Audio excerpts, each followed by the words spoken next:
Hands for Hunger. If you know anything about Hands for Hunger, they are passionate about the fight for hunger in the Bahamas and food security.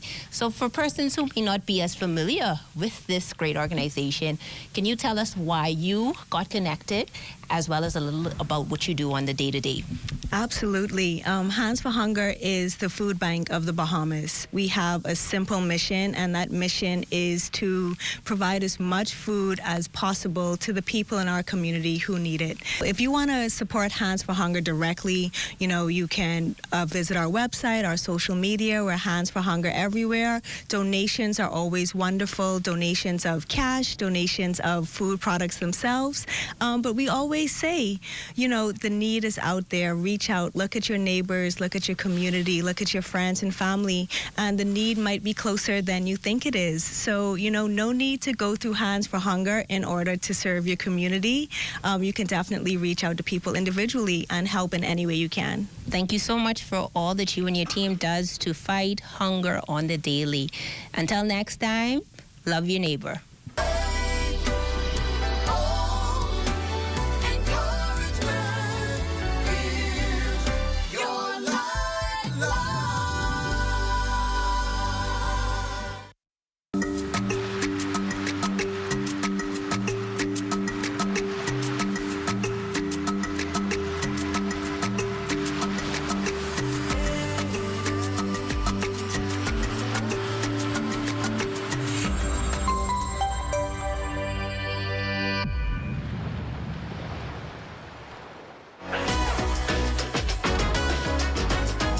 It's What's Trending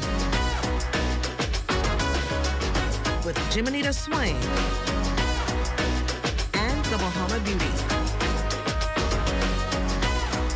at the Broadcasting Corporation of the Bahamas from Studio A.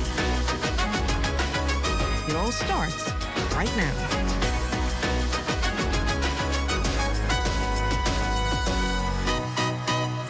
We're back and just in time for the back-to-school rush. It's Monday, August 24th, and our break may have been short, but we've been busy getting ready to bring you the stories, trends, and conversations you've been waiting for. I'm Jiminita Swain, and this is What's Trending. From getting the kids ready for the classroom to everything you need to know for the school year, we've got a lot to catch you up on. Here's what's coming up. The new school year is just days away, but are our schools ready? We're going one-on-one with the Minister of Education, Science and Technology to talk teacher staffing, school repairs, resources, and what parents can expect when students head back to the classroom on August 31st. Plus, the back-to-school countdown is on, and for many families, that means it's time to start checking those school supply and uniform list. We're heading to Carey's Fabric and Uniform Store to talk all things back to school. And for our final spotlight today, with school just around the corner, it's time to help kids get back into the routine, from resetting bedtimes and morning routines to managing first-day nerves. So we're sharing simple tips to help make the transition from summer to school a little smoother. We're just getting started. Don't go anywhere. What's Trending continues right after this.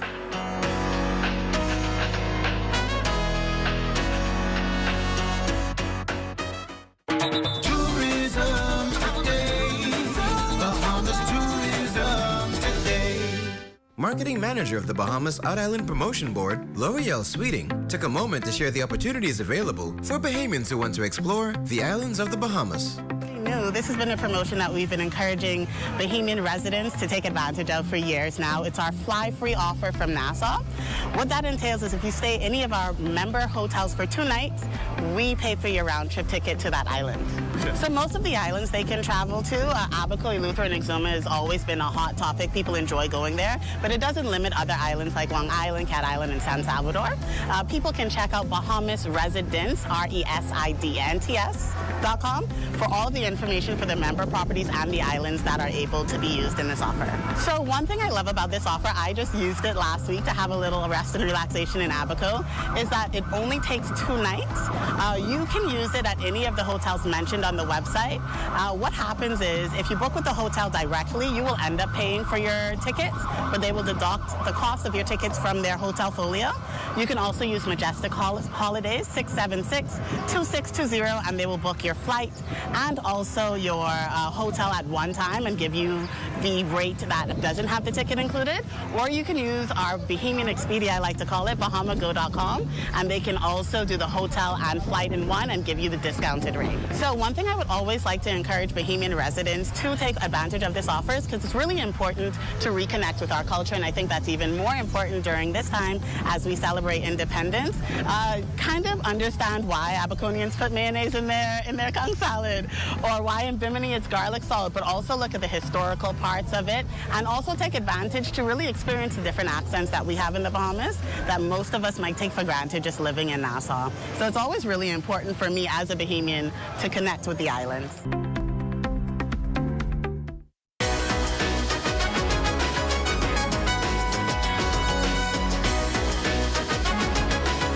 Thanks for staying with us. The countdown to a new school year is on. With students heading back to the classroom on August 31st, parents want to know one thing.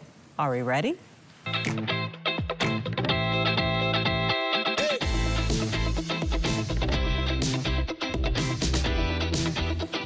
From school affairs and teacher staffing to resources, support, services, and the priorities for the year ahead, we're getting the answers from the person leading the nation's education system.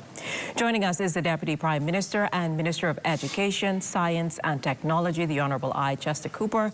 DPM Cooper, welcome back to What's Trending. Thank you. Thank you for having me. It's always a pleasure to have you here with us. So DPM, let's start with the question every parent is asking right now. So, when the school's doors reopen on August 31st, how confident are you that the public education system is ready to go? We're going to be ready to go. We've been doing the walkabouts. We had occasion, along with our Prime Minister a few days ago, to visit a few schools. But every day we are out there, we're checking to see what's happening. Repairs are actively underway.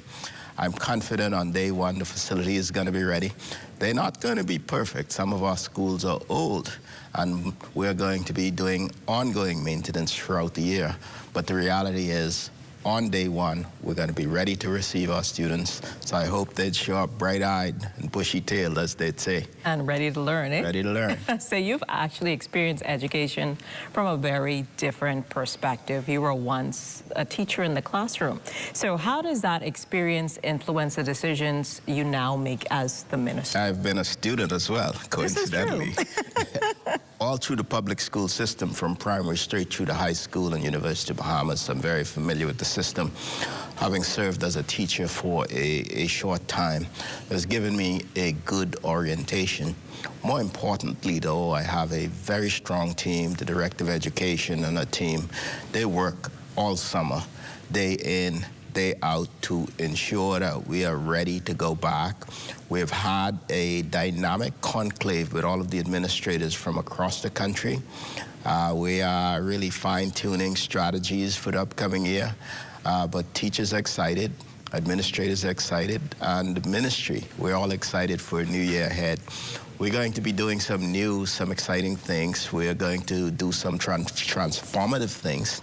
And we've been talking about a revolution in education. I know this show isn't long enough for me to explain that. Get into everything. But I'm going to come back, and we're going to have a big launch before the end of September. I like that.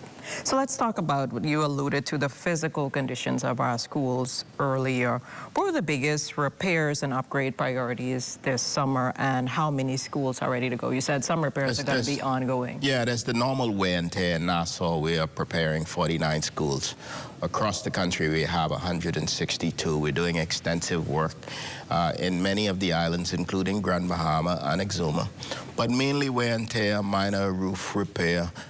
We're going to ensure that the environment is conducive for learning. It's clean, the plumbing works, the lights work. We're putting in some new air conditioning in some classrooms to make sure it's more conducive, more cooler. The summer months have been brutal. Very much. We felt the heat. So now we're going back in to ensure that we are ready to go in a beautiful environment. We are adding some special education units as well, particularly in Grand Bahama at the Holmes Rock Junior High School, as well as the Bartlett Hill Primary School, to expand capacity for special education. This also means that we're going to be providing for students who may be disabled, building ramps, as well as ensuring that where elevators exist, they actually work. Now, obviously, you talked about these ongoing repairs, and parents tuning in now, should they be concerned knowing that their kids are going to be headed back to school with these repairs ongoing, or is just, you know, a safe environment, they get to go? If it's not safe, students will not return. So when safety is a given, it's our absolute priority. The point I wanted to make, though, was that beginning now, moving forward, we're going to continue the ongoing maintenance, preventative maintenance, where small things break, we're going to fix them. It's just... So it won't be like how we've seen typically in the summer. It's just too stressful during the summer. Education workers need vacation too. This is so true. Hopefully we can help to resolve this by building capacity in the ministry, ensuring that our maintenance teams have the resources that they need throughout the year to ensure that it's not a mad rush during the summer. That makes a lot of sense. So one of the biggest concerns every year is, of course, teacher staffing. And we've seen recruitment locally and internationally from as far as Ghana. Where are we now in terms of teachers heading into the classrooms? I think what we've seen this summer has been a very aggressive approach to ensure that we fill as many of the slots as possible. The good news is that we did orientation for 130 new teachers a few days ago. We're consistently building to fill the gaps. We're going to be creative in how we move forward. We have a virtual school that we are remobilizing. During the days of COVID, everything was virtual. So we're now using that facility to ensure that students in Black Point or Maguana or other small communities would have access to specialty teachers. For example, we cannot afford to have a Spanish teacher in every island or every school, or a computer teacher in every island or every school. So we're going to use technology. We're going to continue to recruit. Recruiting takes a long time, especially for international teachers. We promise we won't cut corners.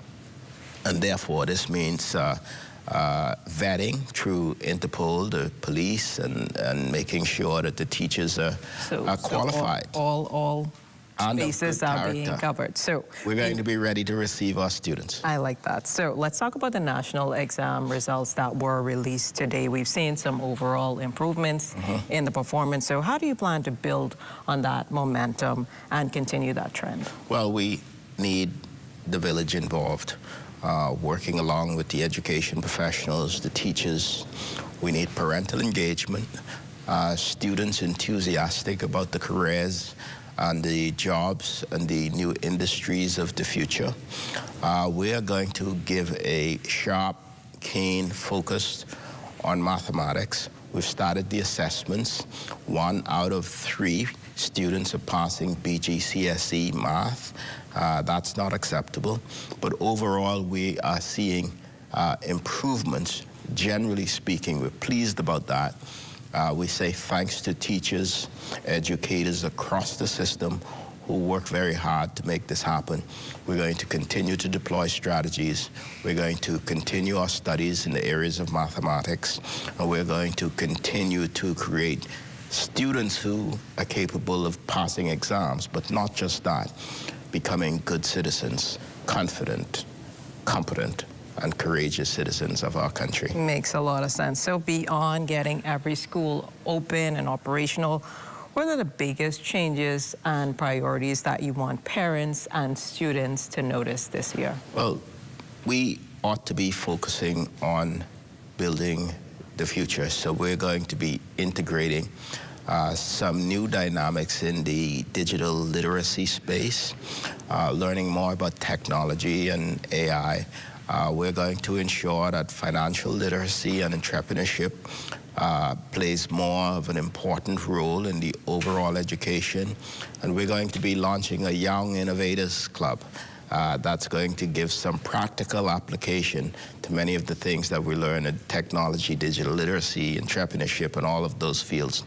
We are creating citizens for tomorrow, to seize the jobs, to participate in the entrepreneurial opportunities, and to build a country that we want to see for the future. Sounds dynamic. DPM Cooper, thank you so much for joining us this evening and giving us a look at where things stand for the academic year 2026-2027. So thanks again. Thanks for having me. Well, after the break, we're live at Carey's Fabric and Uniform Store as families get ready for the new school year. More back-to-school preparations coming up.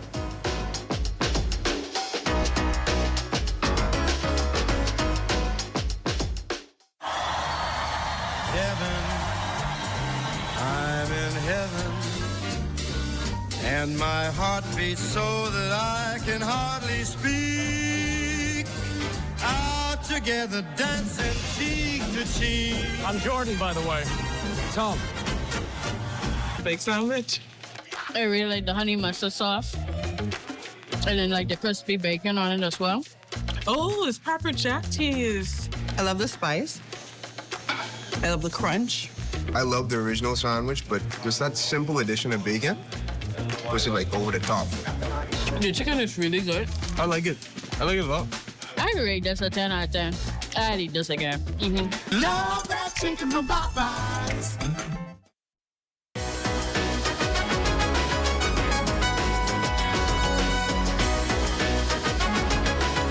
Back-to-school shopping is in full swing, and if you're still checking off that school list, we've got you covered. From uniforms to those last-minute back-to-school essentials, we're heading out to Carey's Fabric and Uniform Store, where Lloyd Allen is live to see what's in store for the new school year. Lloyd, I hear Carey's kept the store open just for you. Aren't you special?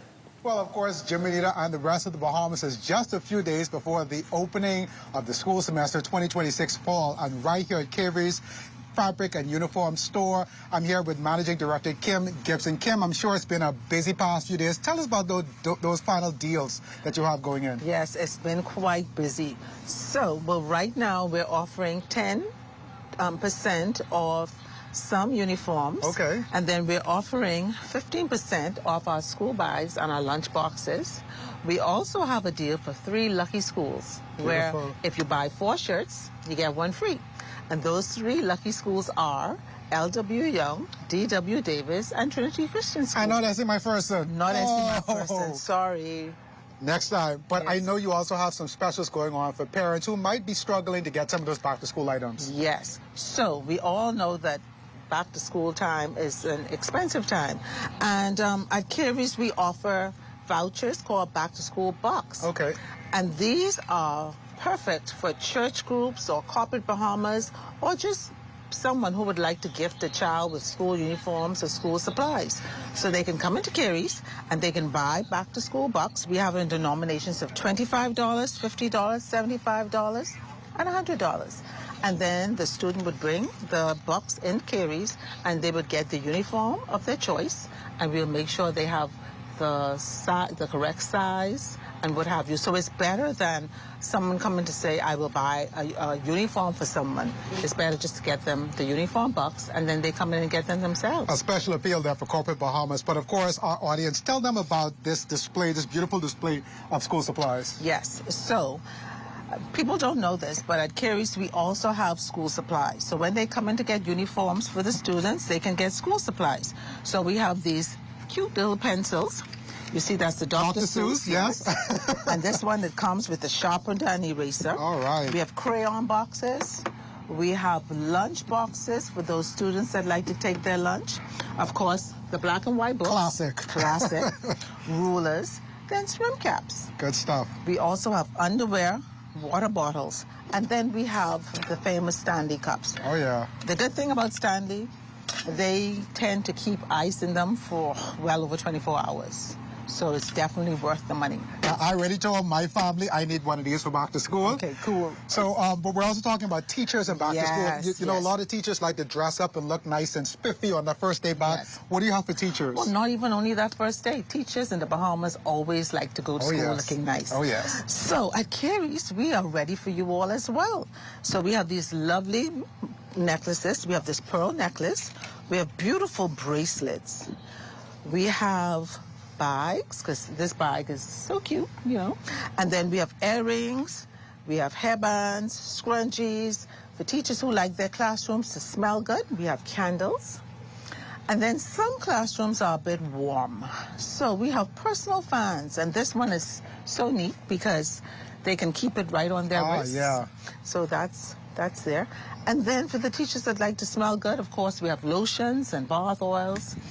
And for teachers, we offer 10% off school supplies and 15% off wearing apparel. Now, what's good, again, as we wrap up here, tell us quickly your fondest memory of back to school. My fondest memory of back to school actually isn't an academic one. My parents owned the store, and so I went to school at Queens College, and I would walk home, walk to the store after school, and I really enjoyed that. So actually, that's my fondest memory. But what's yours?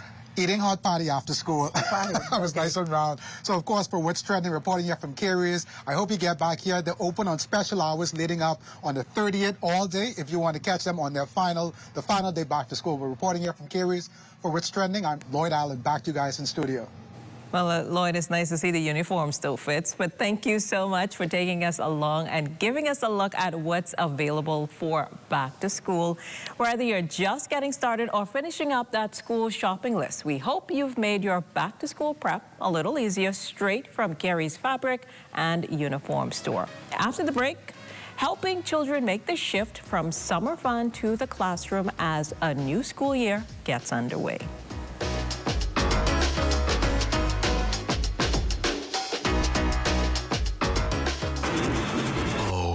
Isn't that nice? Wait, you missed it?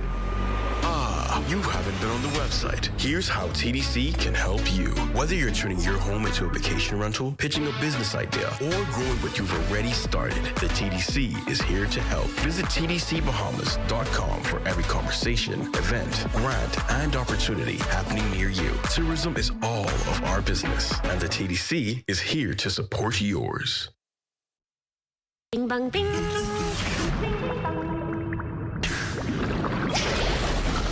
Bing bang bing. Bing bing bang. Bang bang bang. Bing bang bing. Bing bang bing. Bing bing bang. Bang bang bang. Bing bang bing.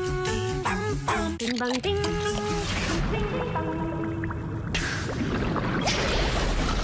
Bing bang bing. Bing bing bang. 1, 2, 3, what you gonna choose? Strawberry swirl, caramel too. Cookie dough bite, brownies protein. Oreo crunch, make the whole team scream. Gotta be frosty, gotta be Wendy's. Gotta be frosty, gotta be Wendy's. Swirl it, twist it, taste that wave. Gotta be frosty, gotta be Wendy's. Cinnamon toast on a cool vanilla. Chocolate base and the flavor gets bigger. Sweet on sweet, yeah, that's the fun. Better get one, better run, run, run. Gotta be frosty, gotta be Wendy's. Heaven, I'm in heaven, and my heart beats so that I can hardly speak. Out together, dancing cheek to cheek. I'm Jordan, by the way. Tom.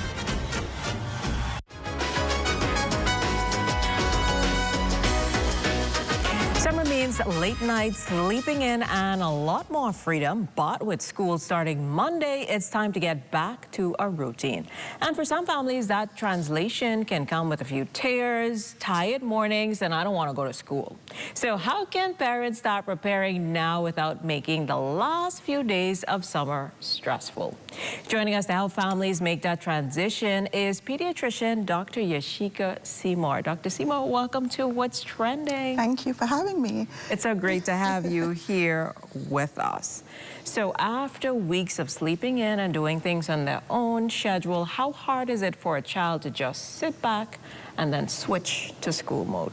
So that can be a bit of a challenge depending on how far they've strayed away from their regular routine. So if during the summer the child was still keeping their regular bedtime and just off by an hour or two, then it's an easy transition. But I had one patient last week, she started going to bed 4 o'clock in the morning. Oh, wow. So she's going to have a little bit of a challenge. Yeah, wow. So parents watching right now, if their child is still going to bed late and waking up late, should they start making changes now or wait until the night before school? Oh, definitely start now. So the general recommendation is about 2 weeks before school starts. If they were very far from their usual bedtime, you want to make sure every night they're getting closer to their bedtime by 30 minutes. Okay. And so it's actually best to start it as soon as possible as opposed to waiting until the night before. And when we talk about sleep, how much sleep should school-age children actually get? That's a good question. So the American Academy of Pediatrics, which is the governing board for pediatrics, they recommend that for the younger school age, so 5 to about 12, they recommend 9 to 12 hours. But if an older child, so 13 and older, usually it's 8 to 10 that they want to have. Okay, that's a good thing to keep in mind. So sometimes parents think a child is just being moody or difficult in the morning. So what are some signs that they're actually simply just not getting enough sleep? So I do like that question because a lot of people feel like, okay, the child would just be having an issue staying awake, but what we know is that a child can have an issue focusing.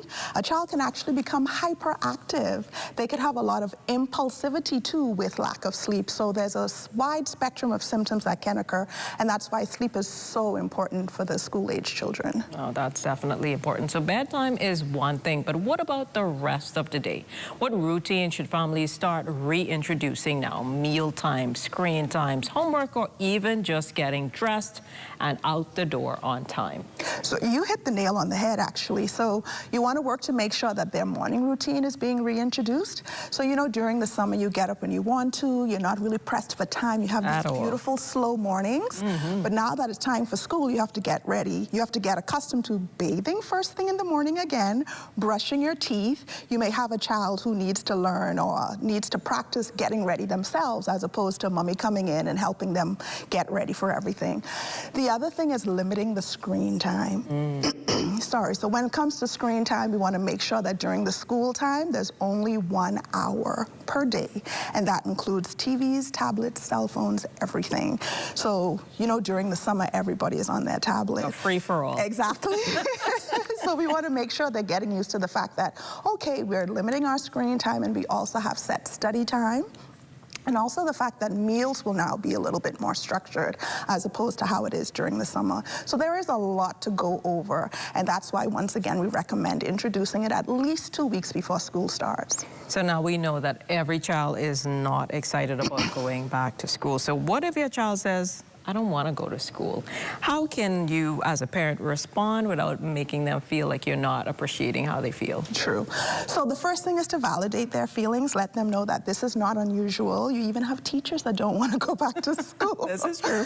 So the next thing is you kind of work with a plan with them in terms of what we can do, what we can look forward to. Maybe if it's a younger child, you can say, okay, well, how do you want us to fix your hair for school? So get them involved in something so that they can actually start to get excited about going back. And if possible, you may be able to take them to visit the school and even meet their teacher if possible. And so therefore that may give them, just to make them feel a little bit more comfortable and ready to approach this new journey. And speaking about a child who is starting a new school, that means meeting new classmates. They may be worried about meeting that new teacher. That's a good example in terms of maybe meeting them. How can parents help them build confidence before that first day? So once again, it's similar in terms of preparation, kind of help them to kind of walk through what to expect. So, you know, it's going to be new, you're going to have a new class, but maybe we could decide that we want to sit in the front, or we can decide, okay, we want to try and just meet one new person. It's almost like making a game out of it. Okay. And it's something that the child can then therefore look towards or look forward to. So is there a difference between the normal first day nerves and anxiety that parents should take more seriously? Oh, absolutely. So when we talk about regular nerves versus anxiety, we think about the intensity of it. So, okay, a child can say, okay, I feel really nervous about going to school, but are they having palpitations with it, sweating? Do they start having abdominal pain? So basically physical signs and symptoms that are also occurring with it. The other thing is the duration. If it's just regular kind of back to school jitters, it doesn't last that long. So usually after a few days to a week, it's gone. But if you notice, okay, we've gone over that first week exactly, and it's still there, then that's concerning. And then the final thing I would say is whether or not it interrupts their daily activities. Okay. So for example, the child can't sleep or can't eat, can't even concentrate to clean up their room or anything because they're so nervous about it. And in all of that, I will say make sure you use your pediatrician to help you with differentiating that line because it could be a very blurry line at times. And so please just speak to your pediatrician about it. Well, Dr. Seymour, thank you so much for joining us and giving parents some practical ways to make the transition a little bit easier. Thank you for having me. Thanks again, definitely a pleasure. And while getting children ready for school means getting their sleep and routines back on track, there's another important part of preparation that parents shouldn't overlook: their mental and emotional readiness. Children need time to mentally and emotionally adjust to a new school year. Melinda Whitney has some advice for parents on helping their children make that transition. Take a look.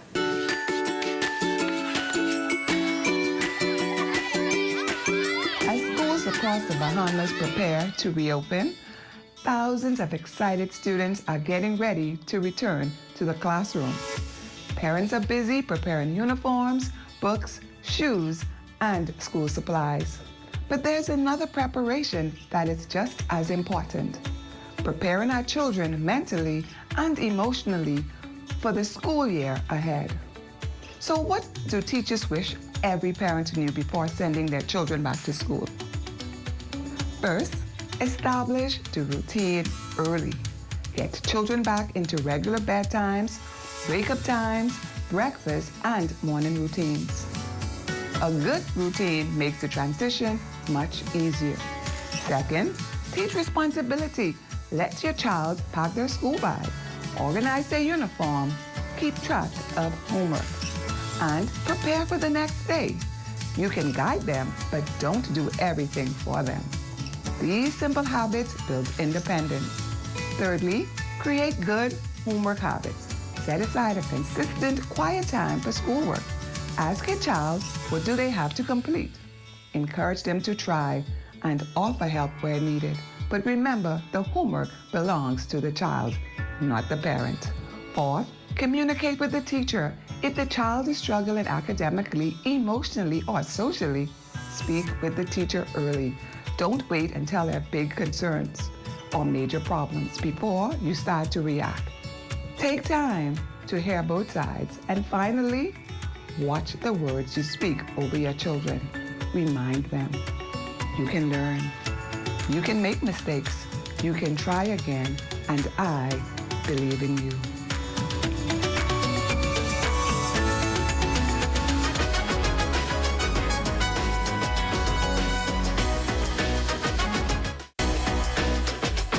Welcome to What's Trending. Join me, Jiminita Swain. And me, The Bahama Beauty, Monday through Thursday at 6 p.m.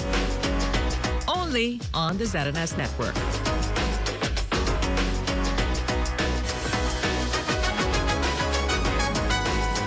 On Tuesday's show, fly out, handle your business, do some shopping, come back home all in one day. Bahamas Air is offering a special South Florida excursion fare, but there are a few things travelers need to know before they book. Well, thanks for watching What's Trending. We had fun and we hope you did too. Again, thanks for watching. Follow us on What's Trending on ZNS on Instagram, and we'll see you tomorrow at 6 p.m.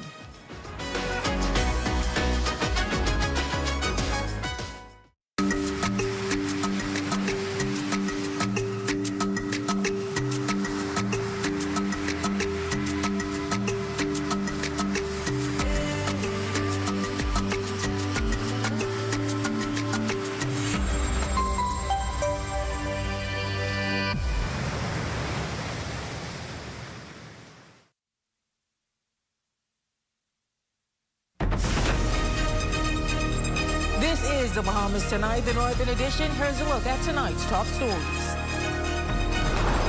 Exam results are in, a stronger showing for students in the north.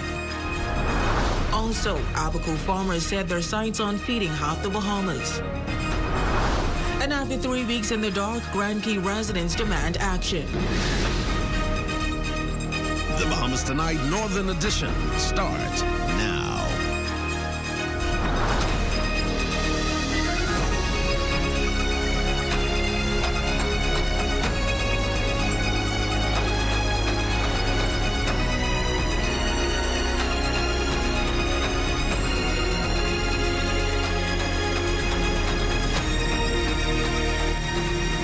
And welcome to the Bahamas Tonight, the Northern Edition. I'm Raven Davis. Thank you for tuning in. Students in the Northern Bahamas are among those highlighted in the 2026 National Examination results, which shows an overall improvement in BJC and BGCSE performance.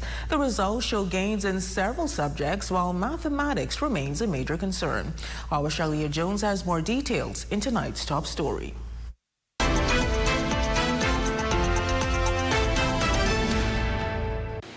The ministry says the results are intended to guide policy and identify areas where schools and students need additional support. It is important to emphasize that the principal purpose of this report is not to rank or compare educational institutions. Rather, it seeks to provide empirically grounded insights that can inform strategic planning, targeted interventions, and the effective allocation of human, financial, and infrastructural resources throughout the education system. Nationally, the BJC pass rate has seen an increase since 2025. Overall, BJC performance improved in 2026. The A to D pass rate increased from 64.54% in 2025 to 65.76% in 2026. At the BGCSE level, the pass rate also improved, increasing by 0.014%. The overall BGCSE pass rate increased from 70.13% in 2025 to 71.49% in 2026. Several northern schools were highlighted for improved or sustained performance, including Bishop Michael Eldon, 8 Mile Rock High, Grand Bahama Academy, Lucayan International, Mary Star of the Sea, Morris Island All Age, Grand Key All Age, Patrick J. Bethel, Sherlin Boodle, St. George's High, and Tabernacle Baptist Academy. But mathematics continues to be a concern, with the BGCSE pass rate falling to just 33.3%. The national examinations remain an essential mechanism for measuring student attainment, supporting accountability, and informing initiatives aimed at improving educational outcomes for all learners. The ministry says the results will help shape future interventions and the allocation of resources across the education system, including schools in the Northern Bahamas. For the Bahamas Tonight, the Northern Edition, I'm Charlia Jones. Thanks, Jalia. In other news, could Abaco one day produce half of the food eaten across the Bahamas? It's an ambitious target, but president of the Abaco Farmers Association believes it can be done if farmers, the government, and the private sector work together. Our Sherelle Dames has more details in this report. 50%. It's a big number, especially for a country that still imports much of what it eats. But the Abaco Farmers Association, or AFA, is looking at what can be done locally, starting with bringing farmers together. We established the Abaco Farmers Association to unite farmers, backyard growers, agribusinesses, and agricultural supporters across Abaco. President of the AFA and Abaco farmer Nick Miolis says there is a plan behind the target. He says over the upcoming years, the association wants to see hundreds of acres of land under cultivation, along with better equipment, cold storage, and a facility to prepare local produce for sale. But it's a feat, he says, requires focused support. It's high expectations, but it takes collaboration. I'm very concerned about that also because we as a people have become apathetic, and we need to really, really hold hands and move forward. I don't care what organization it is. So the AFA, we want to work closely with the government. we want to work closely with private sector partners and international supporters to expand agricultural production and strengthen food security in our Bahamas. And while that 50% could begin with a conversation in Abaco, farmers on other islands could also have a role to play. Grand Bahama farmer Terrence Roberts of Berkshire Bahamas Farms is in support and says with so much food coming from abroad, local farmers have more to gain by working together. 90% or more of our food is imported. We shouldn't be competing against each other. We should be cooperating, working together to be able to produce or even meet quotas. Now, Roberts Farm's main production is eggs, but he also raises chickens and pigs. He says reaching the food production goals doesn't mean every farmer grows the same thing. Instead, each can build on what it does best. Start to even look at agritourism, agritech, different things that can happen on different islands, but use the islands the way they're designed. And not to treat each island like a separate Bahamas, but we all come together as one. So yes, you have your Apicos Farmers Association, you have one for Grand Bahama and all the other islands, but they should all still connect as one so we can meet larger goals together. I think that's the most important thing, but you have to start somewhere, and kudos to those in Abaco making it happen right now. Now, as the conversation takes shape, the hope is that greater collaboration and support for farmers will translate into more locally grown foods on Bahamian tables, ultimately strengthening the agricultural sector nationwide. For the Bahamas Tonight, the Northern Edition, I'm Sherelle Dames.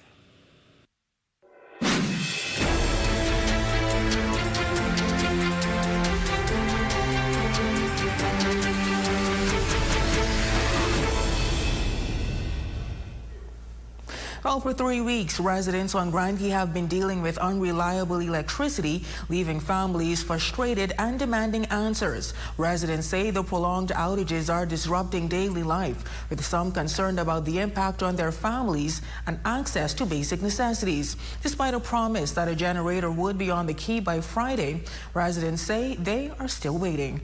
Our Yolanda Thompson-Everest reports.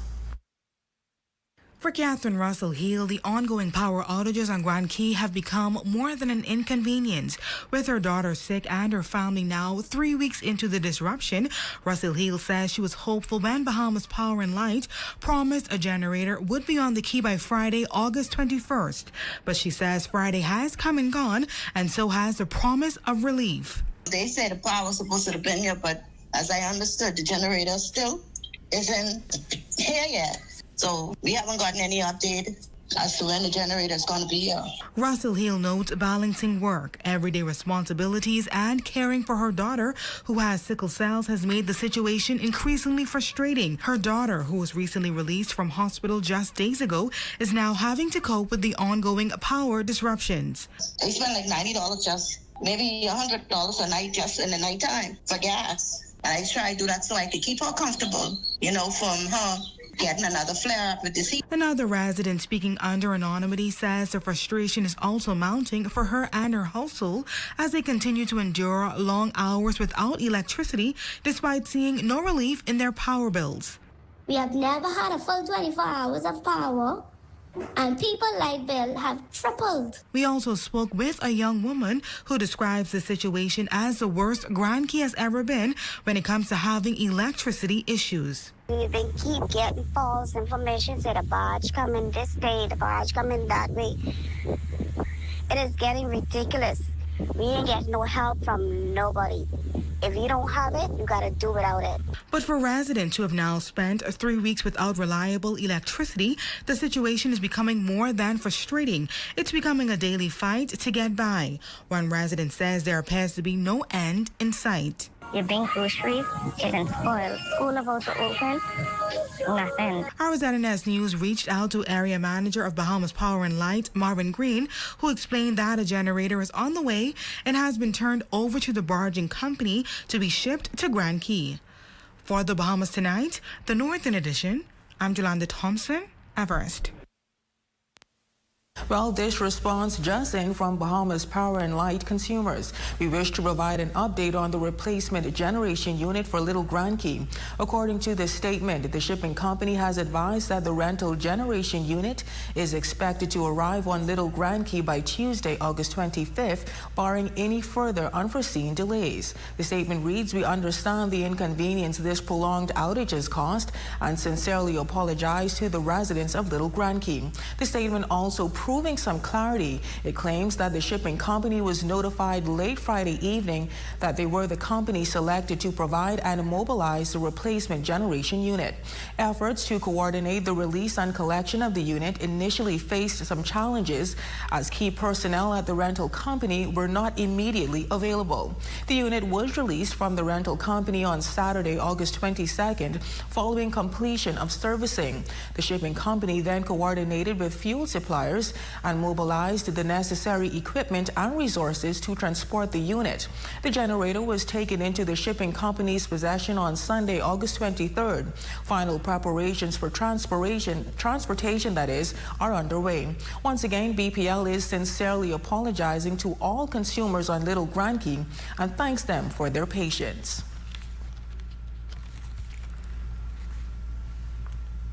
In other news, a routine traffic stop in Freeport has turned into a police investigation after a 27-year-old Royal Bahamas Defense Force member allegedly fled from officers, fired a gun during a chase, and crashed into a tree. Police say the pursuit led to the recovery of a shotgun, ski mask, and 115 live rounds of ammunition.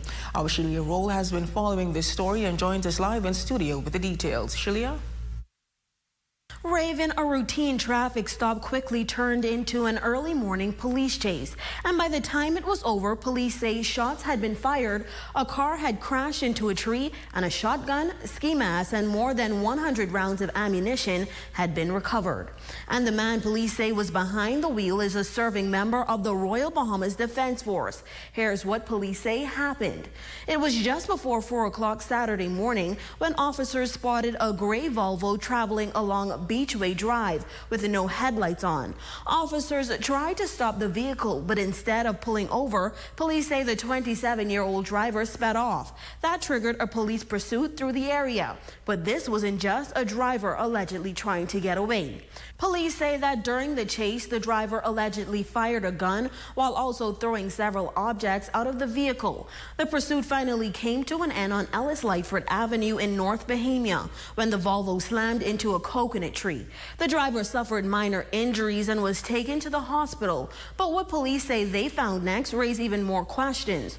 A search of the Volvo allegedly turned up 115 live rounds of ammunition, along with a small quantity of suspected marijuana.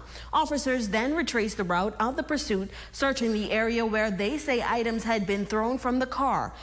The suspect was arrested and cautioned in connection with discharging a firearm, possession of dangerous drugs, and possession of ammunition.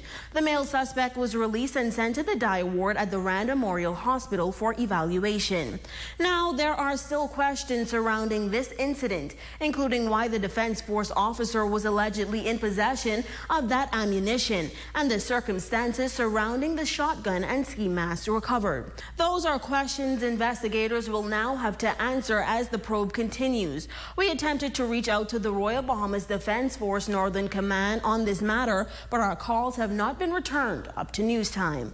Coming to you live in studio for the Bahamas Tonight, the Northern Edition, I'm Shelia Roll. Back to you, Raven. Thank you for that, Shelia. In news from police, some good news to report. It was only last week police on Grand Bahama issued a wanted bulletin for 41-year-old Ronaldo Jolly in connection with stealing. Tonight, he is in police custody. And still to come. ZNS radio stations team up to help Pine Ridge families prepare for the new school year. We'll have the details of that story, sports, and more when we come back.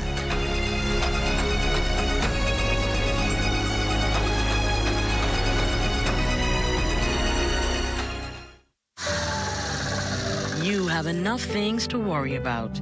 Living in a world that can seem opposite of the things you are trying to accomplish.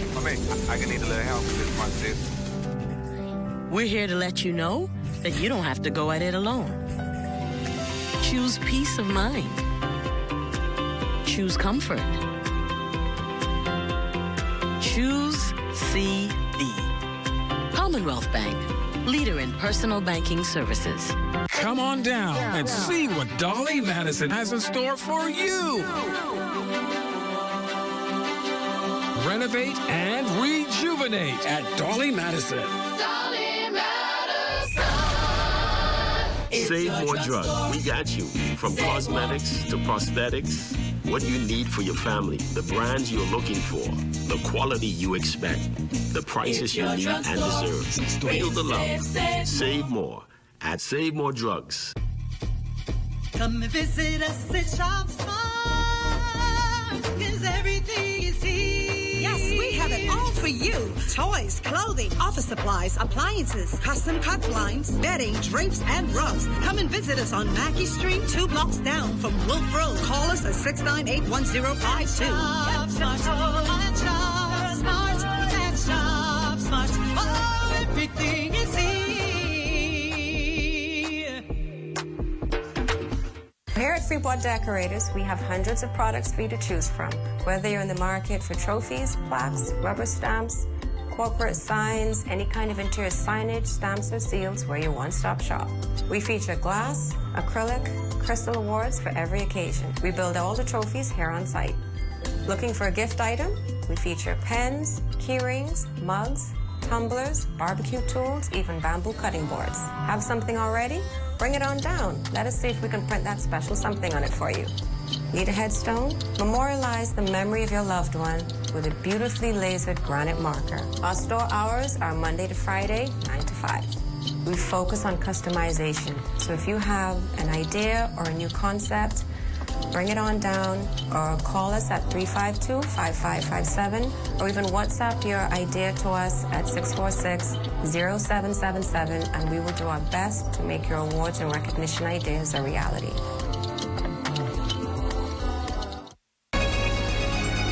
Your number one team in the North. Only the sun covers the Bahamas better. Welcome back. For the second consecutive year, radio stations Power 104.5 AM and 810 AM The Light are joining forces to give back to the community just in time for back-to-school prep. From free breakfast, haircuts, and backpacks filled with school supplies, the giveaway once again called the Pine Ridge Urban Renewal Center home to make the initiative possible. I'd like to send a special thank you to Pollo Tropical, Believe and Receive, Barbershop, Relatively Delicious, Miss Nats, 5 Stars Variety Rentals. These were all the sponsors, and many more that made this possible. And of course, the entire radio team at ZNS. Every year we are here. We are planning to do it every year. This is the second year. But of course, we would like to thank the sponsors. This wouldn't be possible without them, so yeah. Just more breakfast, more bags, you know, more activities for the kids. We have the haircuts for them. So as opposed to last year, with this year, we just have an excess load of help and an excess load of things, all for the kids. And making a surprise cameo at the event is Minister for Grand Bahama, the Honorable Ginger Moxie. As the constituency's Member of Parliament, she says the event was one she did not want to miss. I especially wanted to be here because the kids are kids I'm familiar with. We normally have our own events, and so we support them as well. So I just wanted to thank ZNS and Power 104 for doing this. You know, I'm sure all the employees are involved in it, and it just shows how much you also care about the kids in our community, because education is the key to success, and we want to always support our young people. Well, in spirit of giving back as the summertime prepares to end, the Freeport Riders Club occupied Smith's Point with their back-to-school initiative by giving away free backpacks to passing motorists. President of the club, Lionel Smith, says the club aims to show Grand Bahama they do much more than just simply ride. It is always important for persons or club like ourselves to give back. We know that people are struggling, we know that people are hurting, and whatever we can do in our own little way to give back, to put a smile on somebody's face, makes us feel great.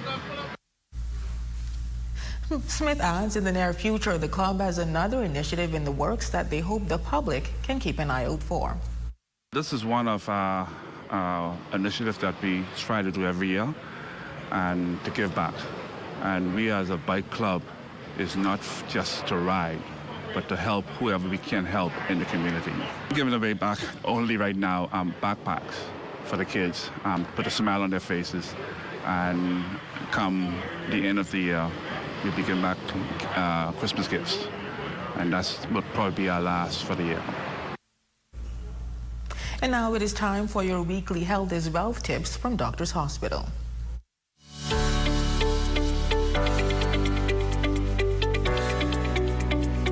More information on heat exhaustion. So, what are some of the signs and symptoms of heat exhaustion? These include heavy sweating, weakness or fatigue, dizziness or lightheadedness, headaches, nausea or vomiting, muscle cramps, pale, moist skin, rapid heartbeat, feeling faint or fainting in severe cases. If you think you're experiencing heat exhaustion, stop all activity and rest. Move to a cooler place and drink cool water or a sports drink.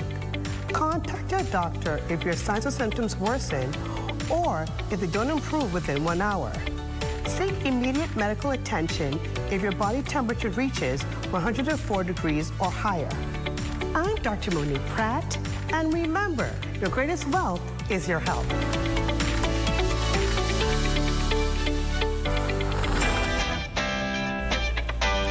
We salute our Facebook friend of the day, Cindy Mather Garland. We thank you so much for your support, and we hope you are enjoying your day. And now to look at stories making news. Shane, welcome back. Hey, glad to be back. What's happening in sports? Listen, the Central Grand Bahama Basketball Tournament is all said and done, and Carabel Beach, they got a whole lot of bragging rights now. All right, thank you for that, Shane. Well, don't go away. We'll be back right after this. See news in the making? Call us at 352-9713 or 359-5167. Or you can email us at zns3news@gmail.com. Shape Your Crepe in the Raven Mall will be opened from 12 p.m. to 6 p.m. this Sunday, August 30th. Catch the back-to-school special with buy one, get one free boba and so much more. Call them at 688-4273 for more back-to-school specials.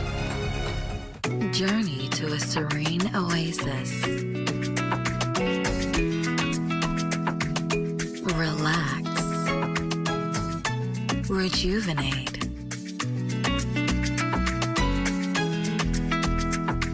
Renew.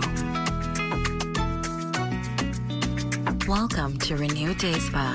For appointments, call 352-RENU. I want to put some shoes on your feet. I like this one. Before us, there was an idea. That idea allows us to serve you. Because it's not. It's not just about the shoes. It's all about helping our customers. Look good and feel good. Let us put shoes on your feet.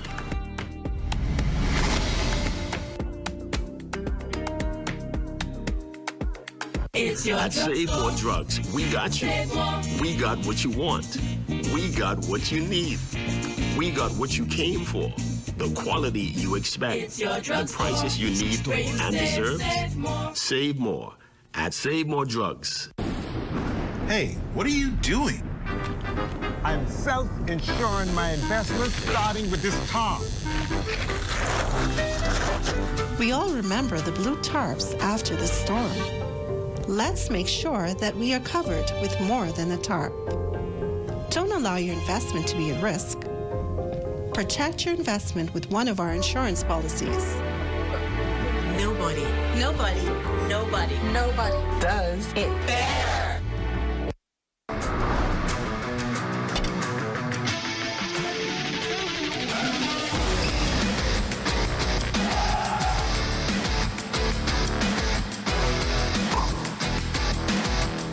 Monday already, huh? But don't worry, the ZNS Total Sports Cave is here to cheer you up. I'm Shane Stubbs, everybody, and we got champions that were crowned in the Central Grand Bahama Basketball Tournament over the weekend.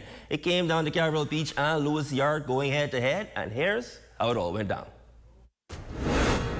The Skyhawks of Calvert Beach proved they run the road through Central Grand Bahama, downing the Lewis Yard Island Sharks by a final score of 42-31. There appeared to be no slowing down Malik Smith, who popped off for a game-high 20 points in the runaway win. Resident bucket getter Ahmad Pratt backed him up with a modest 8-point outing this go-around. Meanwhile, Peter Allen and Derek Demerit pushed the Sharks forward with 10 and 8 points respectively. And of course, Central Grand Bahama MP Fraser Gibson was all smiles after a rather successful tournament. Some more news and hoops for you. Shavano Buddy Hield is gearing up for his 11th season in the National Basketball Association. He'll be suiting up for the Atlanta Hawks once again and says he's ready to let his marksmanship do the talking. I'm excited. You know, every day it's that special feeling, getting better, I'm getting in shape, getting ready for the season. A lot of uncertainty, but you never know. But I'm just thanking God for the opportunity to play basketball. And I've been blessed. He's blessed me in so much ways. The Emma Rock sharpshooter was attached in a deal that sent he and Jonathan Kuminga from the Golden State Warriors to the Atlanta Hawks for Kristaps Porzingis near the trade deadline last season. His minutes came sparingly for reasons we'll never understand, but nevertheless, in the final regular season contest, he dropped 31 points to remind folks he really does do this. For now, he'll be getting ready to help Team Bahamas during the upcoming FIBA World Cup qualifiers. The crew will take on Uruguay on their home turf on Wednesday, August 27th at 8:10 p.m. on the DAZN app. And a left ankle injury in her previous outing versus the Chicago Sky wasn't enough to keep Jonquel Jones out of action versus the Indiana Fever on Saturday. In fact, she finished with another double-double in their latest 109-102 win. She supplied 19 points and 10 boards while shooting 5 for 10 from the field and a perfect 8 for 8 from the charity stripe. Next up, the Liberty will take on the Golden State Valkyries Thursday evening, streaming on Prime Video. And that's your last call, but the local forecast is next. I'm Shane Stubbs. Take it easy, never seriously. Tonight's weather forecast is brought to you by Royal Star Assurance. 'Cause it's so beautiful.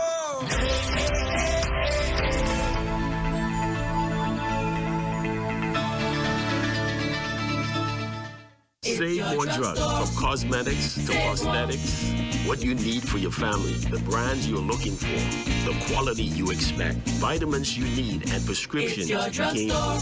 Feel the love. Save more at Save More Drugs. Knowledge has the power to change the world, and every great journey begins with a single question. Welcome to Battle of the Brains, the competition that has inspired generations of young scholars to think bigger, dream higher, and compete with excellence. Representing their schools with pride are students from Mary Star, Tabernacle, Bishop Michael Eldon, St. George's, Jack Hayward, Seventh-day Adventist Academy, Sunland, and 8 Mile Rock, all ready to put their knowledge to the ultimate test. All from a love of science, mathematics, biology, chemistry, and physics. It's the Battle of the Brains, powered by Grand Bahama Power.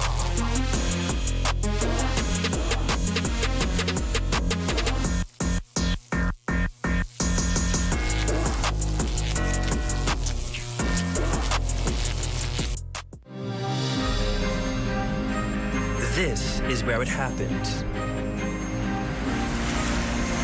Those moments that impact our lives. Giving you the information that you need this hurricane season. Wherever there is news, we're there.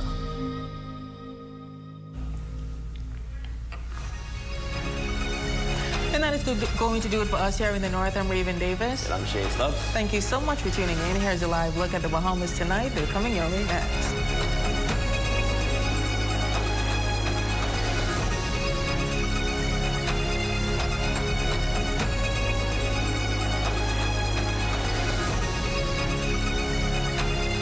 This portion of the news is brought to you by Doctors Hospital Health System. I'm Corval Pye from In Again This Week for Makush Lapinda. On the broadcast this Monday, the results are in. A mixed review on the most recent national examination results from education officials, just as the sun rises on a new school year. Busy weekend on the law enforcement front. Multiple shootings claiming lives and wounding several. The latest on the investigations just ahead. And the Bahamas gets ready to support a bid to rid out waste. We'll have that story and more as the Bahamas Tonight, the national report, starts now.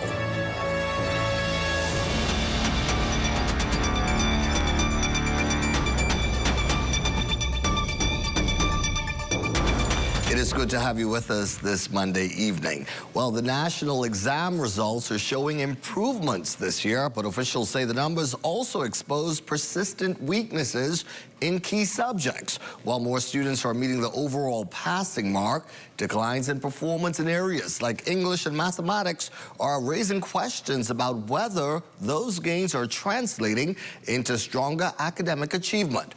Our Leah Cooper starts us off.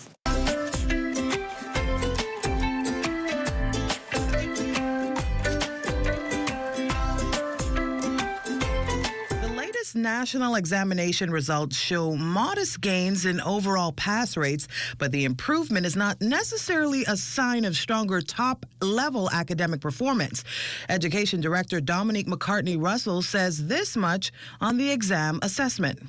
Overall, BJC performance improved in 2026. The A to D pass rate increased from 64.54% in 2025 to 65.76% in 2026, while the proportion of grades at A to C increased from 47.63% to 49.04%. The BGCSE results tell a similar story, with the overall pass rate edging higher, but the gains again concentrated in the middle grades. The overall BGCSE pass rate increased from 70.13% in 2025 to 71.49% in 2026. The A to C rate also increased slightly from 51.13% to 51.61%. The improvement in the overall pass rate was driven principally by increases at grades C and D, while the proportions of grades A and B declined. Russell adds that two core subjects remain a concern for BJCs. Mathematics improved by 5.8% for grades A through D and an overall pass rate of 55.6%. But for English language recorded a 62.8% pass rate, but the number of A to D passes declined by 13.7%. And for the BGCSEs, another subject. The most significant concerns remains mathematics, which recorded an A to D pass rate of 33.3%, down from 2025, with the number of A to D passes declining by 14.1%. The education director says 1,405 who sat the exam obtained a minimum grade of C in at least 5 subjects for the BJC exams, while 649 candidates obtained C grade or above in at least 5 subjects for the BGCSEs. For the Bahamas Tonight, I'm Leah Cooper. And while many of you at home are doing the math on these results, research conducted by the Ministry of Education finds that grades for the national exams in mathematics have declined over the last 10 years. This much coming from Education Director Dominique McCartney-Russell, who adds that these findings led to a study to discover why that was the case. Issues with engagement, with motivation. Students feel anxiety towards math, and that could stem from their parents, who may have the same anxiety, so they pass that on. We also discovered that some of our teachers struggled with math, and so they wanted more support in that area. We also saw that we needed to focus more on experiential opportunities, taking the theory and giving children more hands-on. And so some of the things that we are seeking to advance, we've already identified 2 math officers, they're new education officers. They've been tasked with looking for strategies to support our students. The education director adds that the ministry will also implement math labs to take a more hands-on approach. They are also working to further train teachers, particularly at the primary school level. As for English, the director says this stems back to the COVID-19 pandemic, where officials discovered that at least 40% of children struggled with literacy skills. We believe that some of the issues are historic or are legacy issues. And so for us now, the focus is not just on providing remediation at different grade levels, but we're seeking to ensure that students are able to read by grade 2, grade 3. And so that's our focus. How do we ensure that we stem the tide? But because it's a legacy problem, we believe that the strategies that we put in place, they are working. But it's going to, it took us a while to get here. I believe that it's going to take us a while to get this literacy in hand, as we would say. Still on the education front this Monday, school security measures are showing notable results, with police reporting a significant drop in school violence. But authorities are not resting on those gains. As students return for the new academic year, police are strengthening initiatives and building on the progress to keep violence out of the classroom. LaDawn Davis picks up that story. According to police statistics, violence in and around public school campuses fell by 48% during the last school term. The number of reported incidents dropped from 142 in the fall of 2022 to 77 last year. Police are crediting the decline to accelerated school policing initiatives throughout the public school system. But Assistant Commissioner of Police with responsibility for school policing, Chaswell Hanna, says the focus now is on maintaining that progress. He says school resource officers are undergoing extensive training to better identify and address troubling trends and prevent them from resurfacing during the new academic term. One of them being parents who have been coming on campuses and creating disturbances with school administrators and teachers. We want to let parents know right off the bat we're not going to tolerate that. We placed a number of parents before the courts last academic year. We're also going to be looking out for students who for some reason find themselves in barbershops during school hours. We want to let barber shop owners know and operators know that we are going to be looking for that. The Assistant Commissioner of Police says drug enforcement unit teams have also seized a large quantity of marijuana-infused edibles being sold on the market. He says the growing availability of these products is a particular concern among school-aged children, and an active awareness campaign will be launched to educate students, parents, and educators about the risks associated with marijuana-infused edibles. We're going to share a number of public service announcements that the Royal Bahamas Police Force has produced in conjunction with the Ministry of Education. We want students to be careful of the packaging. The packaging looks similar to popular brands that children would normally purchase, so we want to beware of that. To further ensure the safety of students and teachers, a school resource officer has been deployed to junior and senior high schools across the country. Those officers are supported with a team of security officers, crossing guards, and each teacher is a member of that safety team. And as thousands of students head back to the classroom, the goal of the Royal Bahamas Police Force is to always ensure the safety of all students and Bahamians. For the Bahamas Tonight, I'm LaDawn Davis. And as public school administrators return to their various schools today ahead of next week's official start, Education Minister, Deputy Prime Minister, the Honorable Chester Cooper, is encouraging parents and guardians to partner with the ministry and do their part to ensure their children's academic performance is at the highest standard. His comments made this past weekend during a back-to-school giveaway. They could come from Baines and Grantstown and they can become Deputy Prime Minister, they can become Minister, they can become a businessman, a policeman, a teacher, they can do whatsoever they want if they apply themselves.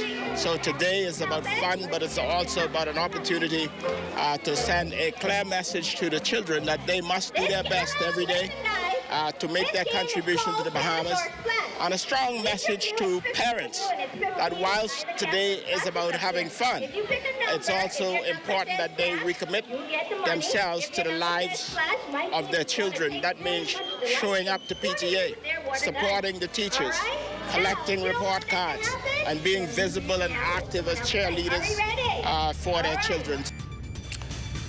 In a moment, we'll get to some of the day's other news. When we come back, more than $20,000 donated to the families of the Shirley and Church Street crash victims. You're watching The Bahamas Tonight. Stay with us.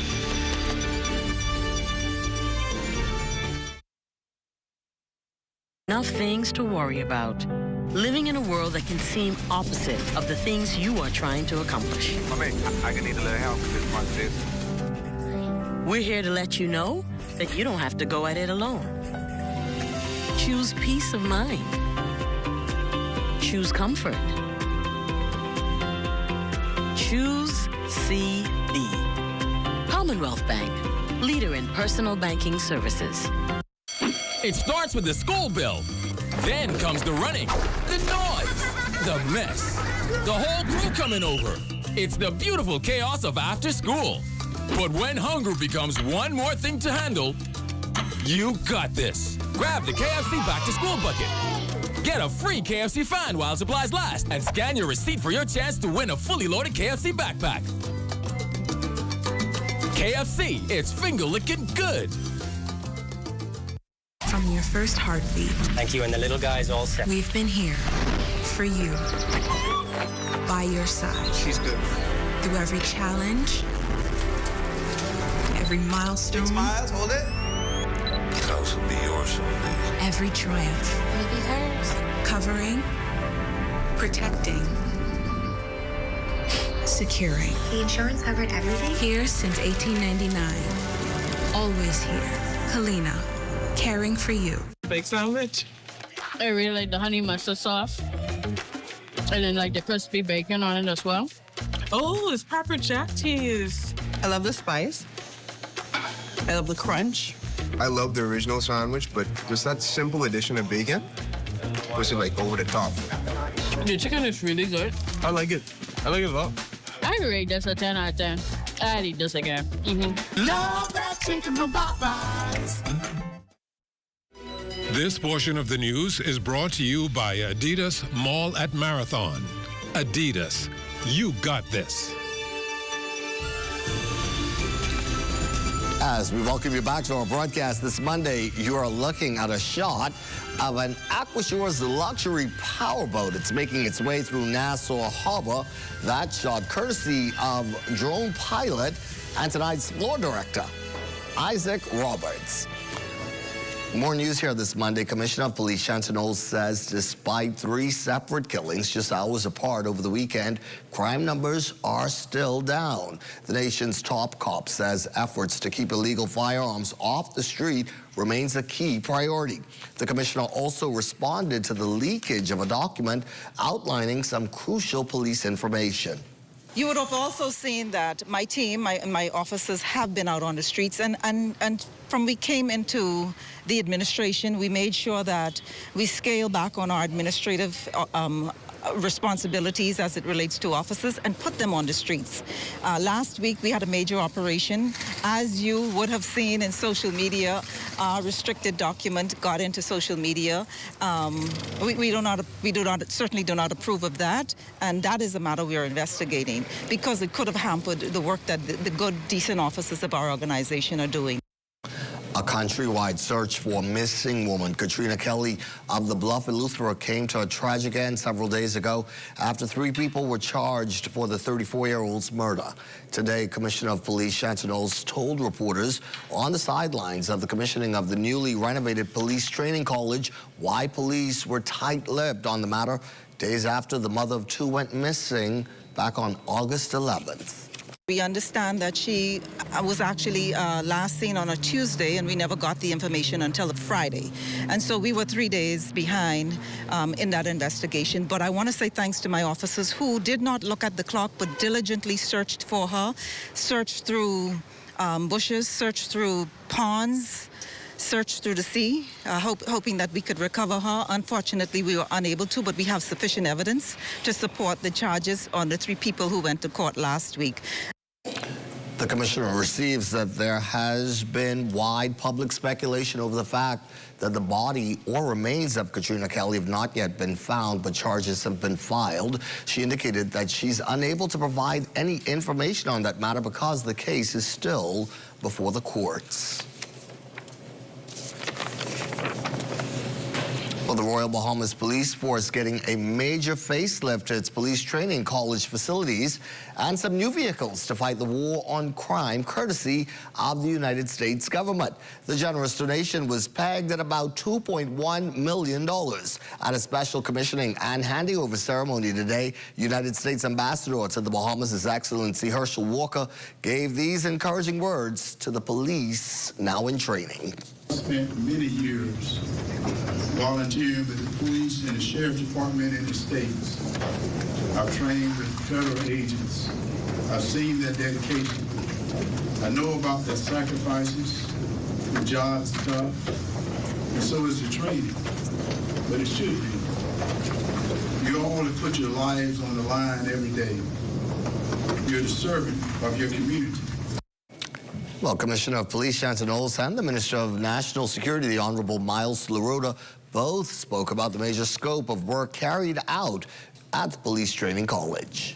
These include major improvements to the electrical and plumbing systems, the kitchen and dining facilities, bathrooms, the ceiling, and the HVAC system. This important project did not come without its challenges. The work commenced in May of 2025 with police training, while police training continued on the compound. After more than 5 decades of wear and tear, this facility requires significant modernization. Through the generous support of the United States government, we have been able to address a number of critical areas. The Bahamas Christian Council making a donation of over $20,000 to the families of the Shirley and Church Street crash, which claimed the lives of 10 youngsters and critically injured 2. Christian Council President Pastor Mario Moxie shared this heartfelt message to those families. This money cannot replace human life, the loss of human life, the pain that they experience, and it cannot undo what has happened. But this is a token to share with you families that this nation feels you. These funds were collected by the church and the Christian community, and it's our way of saying that we're not only praying for you and praying with you, but also that we care and we're concerned, and we're also experiencing your grief. Therefore, the handover, crash survivor Bianca Mathurin, who expressed appreciation for the outpouring of love across the nation following this tragic incident.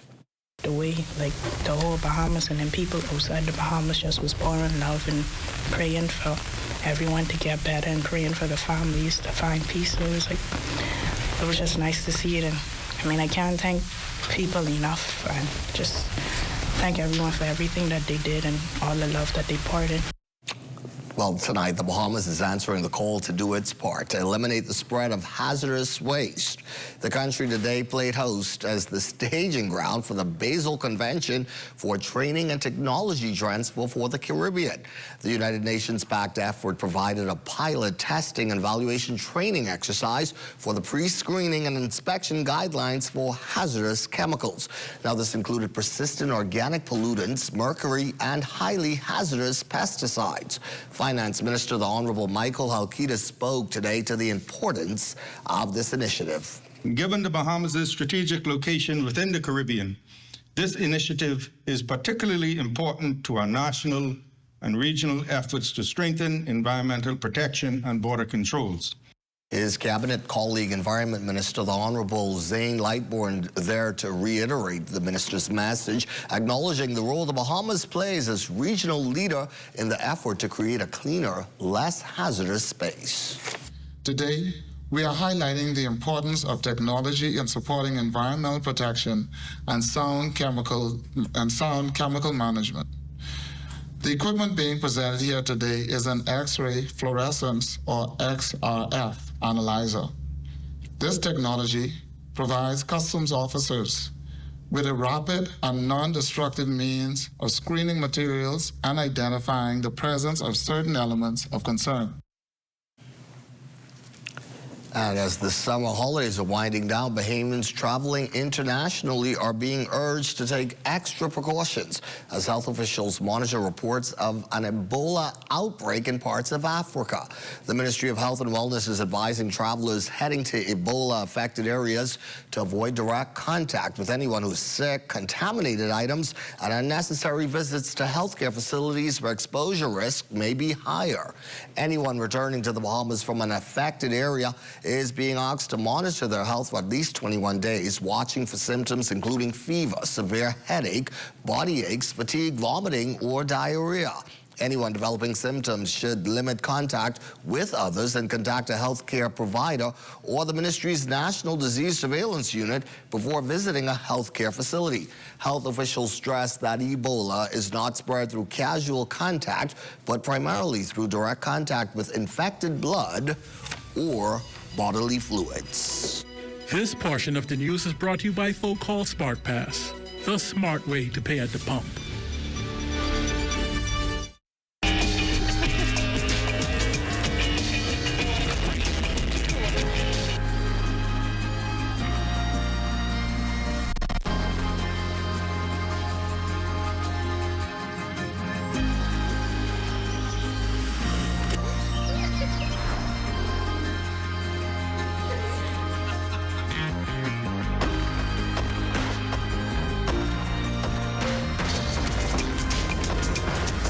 Sunsea, good friends.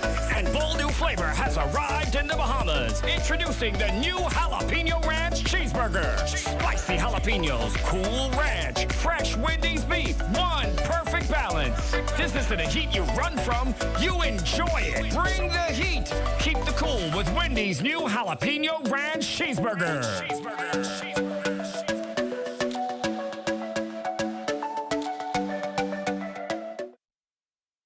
The Bahamian spirit doesn't stop at our borders. It travels wherever our people go.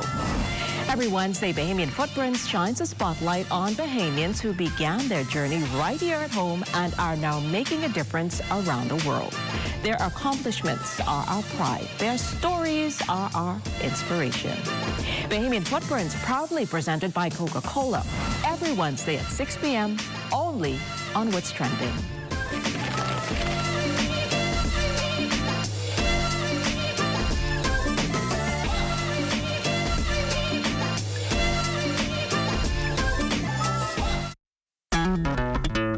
Throughout our lifetime, we must all make decisions. No matter how we choose, the right one just needs to be made. Like having J.S. Johnson Insurance Agents and Brokers as your insurance partner. We've been serving the Bahamas for over 100 years. Whether you need home, motor, marine, or commercial insurance, make the right decision. Call 397-2100 or visit jsjohnson.com. JS Johnson Insurance, peace of mind. Just like every other uni student, I need back-to-school supplies.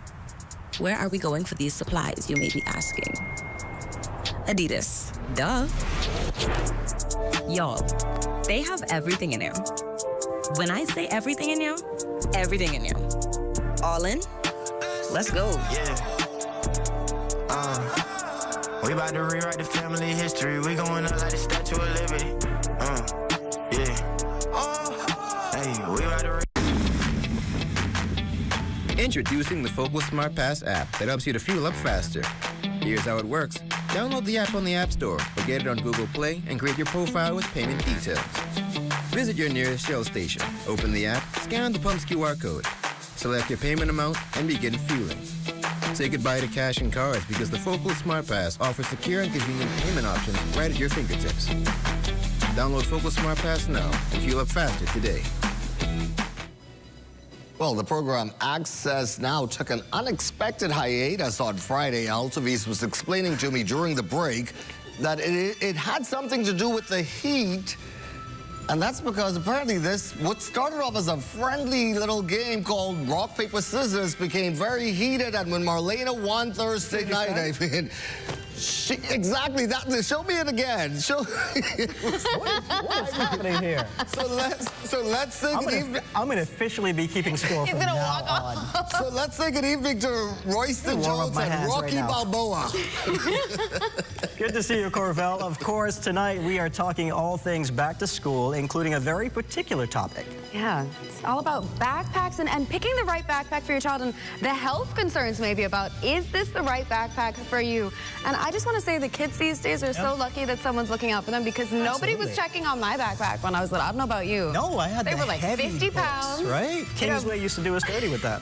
What about you, Corvell? Was anybody checking your backpack? I'm still appealing to everybody with these back-to-school giveaways. Send mine. I love them. There you go. I love them. I'll still carry one today. Make sure you get the right backpack for your child. Absolutely. And we're not throwing them into those early back problems. I'm happy to see you both. Royston, I want you to redeem yourself, though, because, I mean... I'm warming up. Don't get me. Hey, do you know how competitive I am? She was shameless in victory. She was shameless about her victory the other day. I'm just revealing the score. You don't know the details. This is a story within a story. So the best part of the show comes at 7:58 when they're about to start. We'll be back after this. Health is the greatest gift. That's where we come in. Bahamas Medical and Surgical Supplies is a premier distributor of medical equipment, as well as medical and surgical consumables. Our engineers are always on hand, providing top care service that saves lives. We carry a wide selection of over-the-counter and prescription items, IV fluids, and other injections. Our products are state-of-the-art, and our entire team stays on top of cutting-edge technology. With more than 2 decades of dedicated service, Bahamas Medical and Surgical Supplies continues to be a trendsetter and innovator in healthcare. We have set ourselves apart by truly caring for our customers. We understand the intricacies of healthcare, and we produce spectacular results. We cherish our partnerships and nurture our friendships as we continue on our quest to help everyone maintain that wonderful gift of good health. Find us on 95th Terrace, Centerville, and now located in the Lucaya Shopping Center of Freeport, Grand Bahama.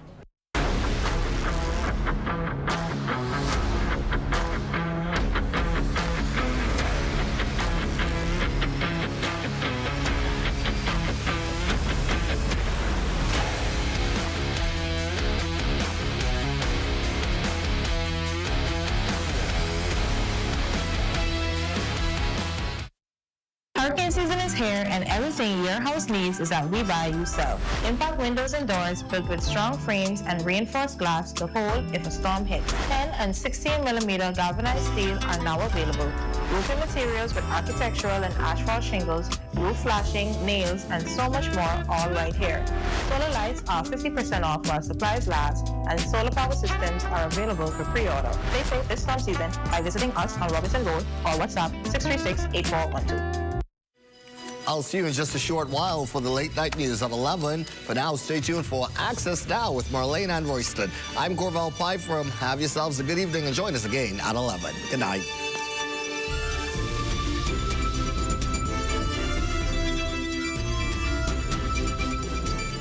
Tourism today. Bahamas Tourism today. Marketing Manager of the Bahamas Out Island Promotion Board, L'Oreal Sweeting, took a moment to share the opportunities available for Bahamians who want to explore the islands of the Bahamas. This has been a promotion that we've been encouraging Bahamian residents to take advantage of for years now. It's our fly free offer from Nassau. What that entails is if you stay any of our member hotels for 2 nights, we pay for your round trip ticket to that island. So most of the islands they can travel to, Abaco, Eleuthera, and Exuma has always been a hot topic. People enjoy going there, but it doesn't limit other islands like Long Island, Cat Island, and San Salvador. People can check out Bahamas Residence, RESIDNTS.com for all the information for the member properties and the islands that are able to be used in this offer. So one thing I love about this offer, I just used it last week to have a little rest and relaxation in Abaco, is that it only takes 2 nights. You can use it at any of the hotels mentioned on the website.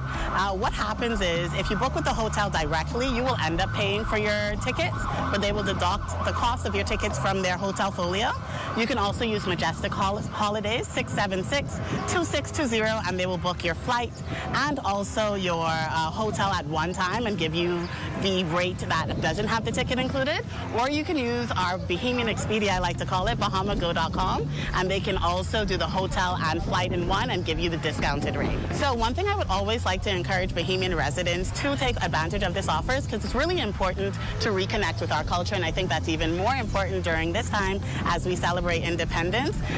Kind of understand why Abaconians put mayonnaise in their conch salad, or why in Bimini it's garlic salt, but also look at the historical parts of it, and also take advantage to really experience the different accents that we have in the Bahamas that most of us might take for granted just living in Nassau. So it's always really important for me as a Bahamian to connect with the islands.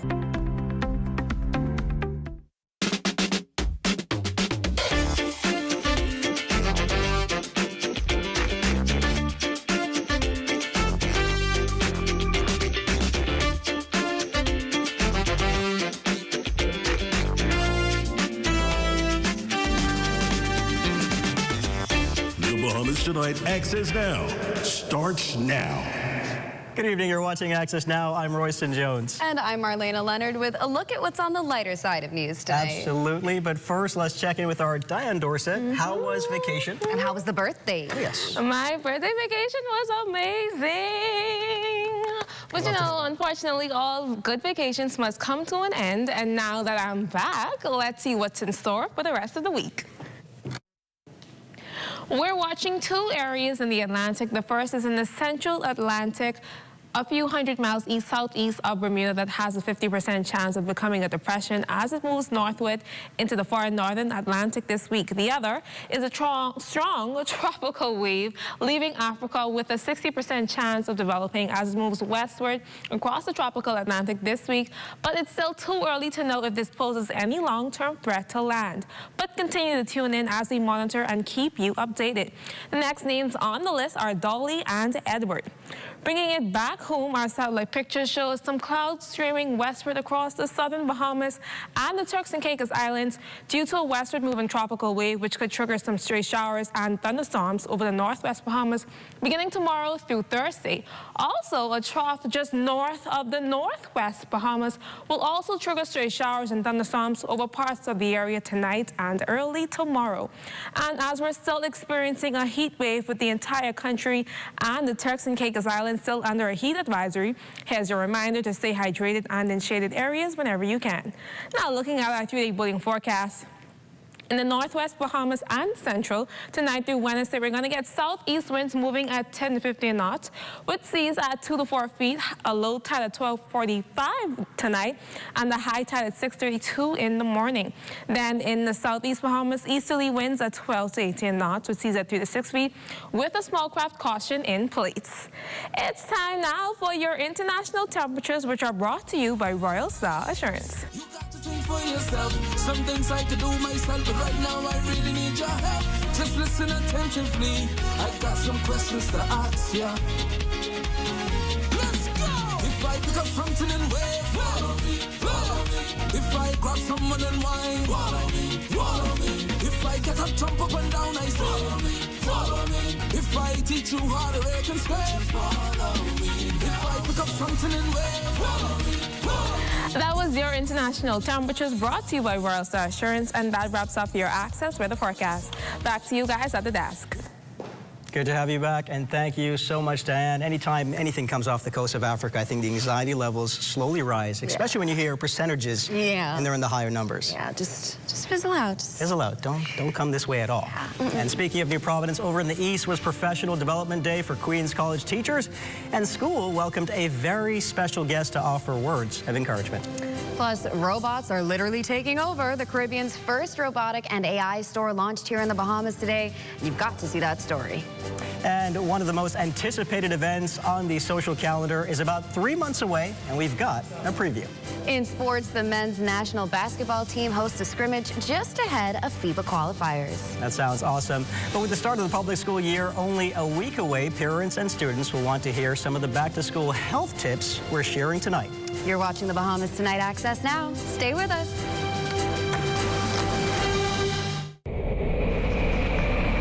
Bahamas. Hurricane season is here. Are you ready? The 2026 Atlantic hurricane season officially runs from June 1st through November 30th. 6 months of staying alert and prepared. Storms are named to help meteorologists, emergency officials, and the public communicate clearly and quickly during dangerous weather events. Hurricanes are also measured using the Saffir-Simpson Hurricane Wind Scale, which ranks storms from categories 1 through 5 based on wind speed and potential damage. And did you know, when a hurricane becomes especially deadly or destructive, its name is permanently retired out of respect for the lives and communities affected. Now is the time to prepare your emergency kit with a portable AM/FM radio. Review your family plans and stay connected to trusted weather information. Preparation today can save lives tomorrow. These are the names of the storms for the 2026 Atlantic hurricane season.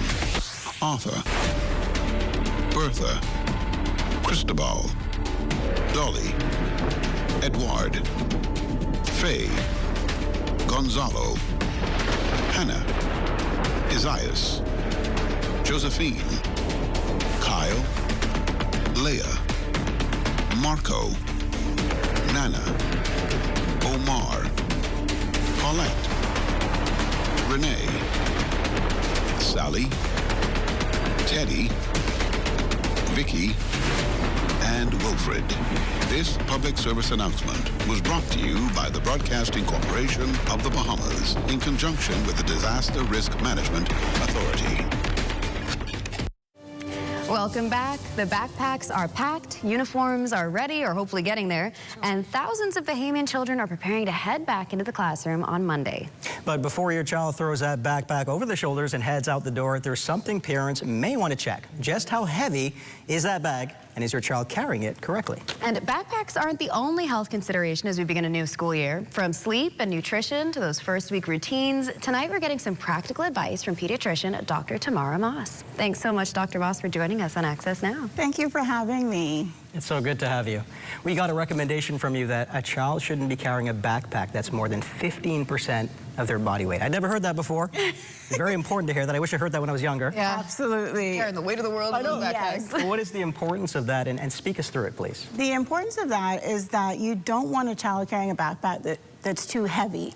When they do that, typically we run into issues with muscle pain, neck strain, back pain, that sort of thing. And so ideally, we'd like for it to be about 10%, but we give a little extra wiggle room. 15% is the absolute max. Definitely not 50%. Right. No, sometimes I feel like you see these kids and the backpack is almost as big as them. Absolutely. They're getting weighed down. Absolutely. Now, we talked a little bit about what we don't want, but maybe can you give us some tips for parents shopping for a bag for their kids, what to look for while choosing the backpack? How do they know if it's the right or the wrong bag? Absolutely. So kids, obviously, they want what's trendy. They care about the way it looks. Parents need to focus more on fit and function. So we definitely want a backpack that has 2 wide padded straps. Right. And it would be great if the back of the backpack is padded as well.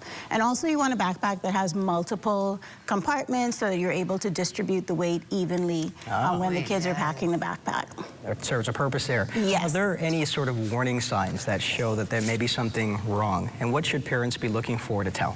Absolutely. So one of the biggest risks is that you can overpack a backpack, make it too heavy. And one of the biggest signs of that is if when you see this kid put the backpack on, they automatically lean forward a little bit to balance. Right. That means it's too heavy. They should, tighten the strap so that the back of the backpack is really fitted, snug to their body, that the bottom of the backpack isn't hanging and bumping off the buttocks. It should be sitting right, nice and high on the hips.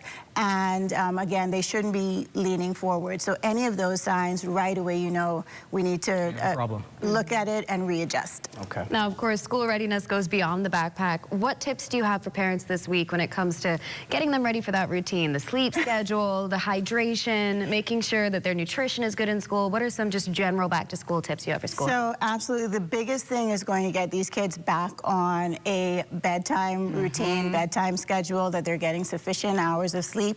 8 to 10 hours of sleep a night, depending on their age. So really like a week or two before school starts, getting them back into their routines, bedtime, minimizing screen time, getting the devices out of the room. That means tonight, guys. Tonight. It's a week out now, yeah. So all of that is going to be super important. All right. Absolutely. Yeah. Thank you so much for the invaluable information. Of course, as thousands of students return to school, we're wishing them well. Yes. Hoping parents, teachers, and everyone is listening to this great advice. Yeah. Thanks again for coming. Thank you so much for joining us. Thank you for having me. Well, stay with us. We'll be back right after this break.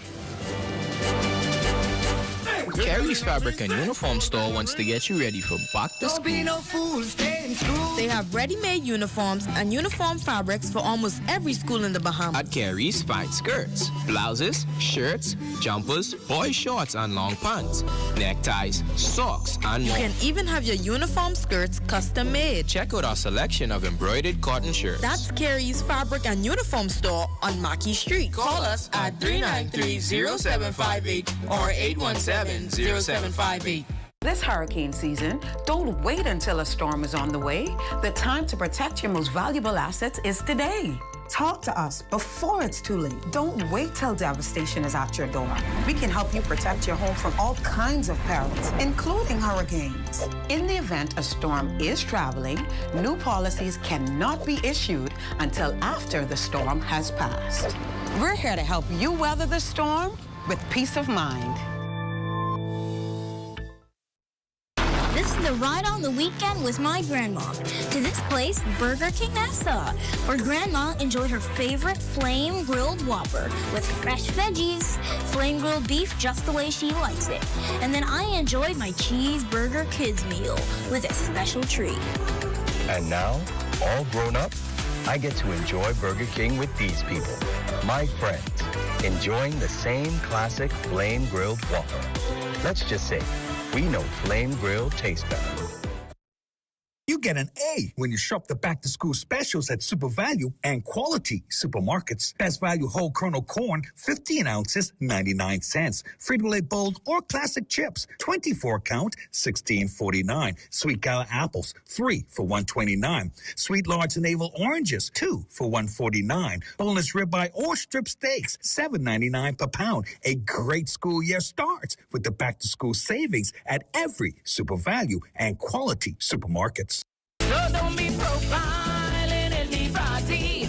Trust the leader in private lending for your personal loans. Oh, they like the path to financial freedom. One just for you. Come on. Sunshine financing for a sing-a-ling-a-ling. Hey, hey. When you need that money, come on vacation every. Don't be profiling in this party. What? I want that 000. I girl on there cause I got no money. You only hear me, eh? You better go by Sunshine Finance and ask them for the 000 promotion. Go 000 with Sunshine Finance. 0 interest, 0 payments, and 0 service fees until 2027. 000. More savings, more freedom. Apply now. Welcome back. You know, with so much reading now available digitally and the ability to purchase books online, when's the last time any of us went to a public library, picked out a book, and took it home? It's been a minute. It's been a while for sure. I really love local bookstores and everything, and I love libraries too. The only downside was if you didn't catch the timing right and you took a little long, you'd get hit with that late fee. The late fees. I've been hit with a couple of late fees here and there. I have. Well, how about this one? I think this is one for the record books. How about $28,000 worth of late fees? Over in Melbourne, Australia, a book was recently returned to a library 150 years after it was taken out. How'd that all happen? 150? Apparently it had something to do with a house renovation, and they found the book bricked into the wall, which belonged to his great-grandfather. First of all, write off that late fee. Second of all, if I find a book bricked into the wall, I don't know that I'm moving it. That's just me. That's a fair point. I think after 150 years, they can forgive those late fees. And there's also 10 public libraries in Nassau spread out. So something to think about if you haven't been. They're only $5 membership, as I understand it, for the year. There you go. And speaking of schools, of course, Queens College officials are starting the 2026-2027 academic year with more than a new theme. The school is stepping forward with a declaration that progress must never be permission to stand still.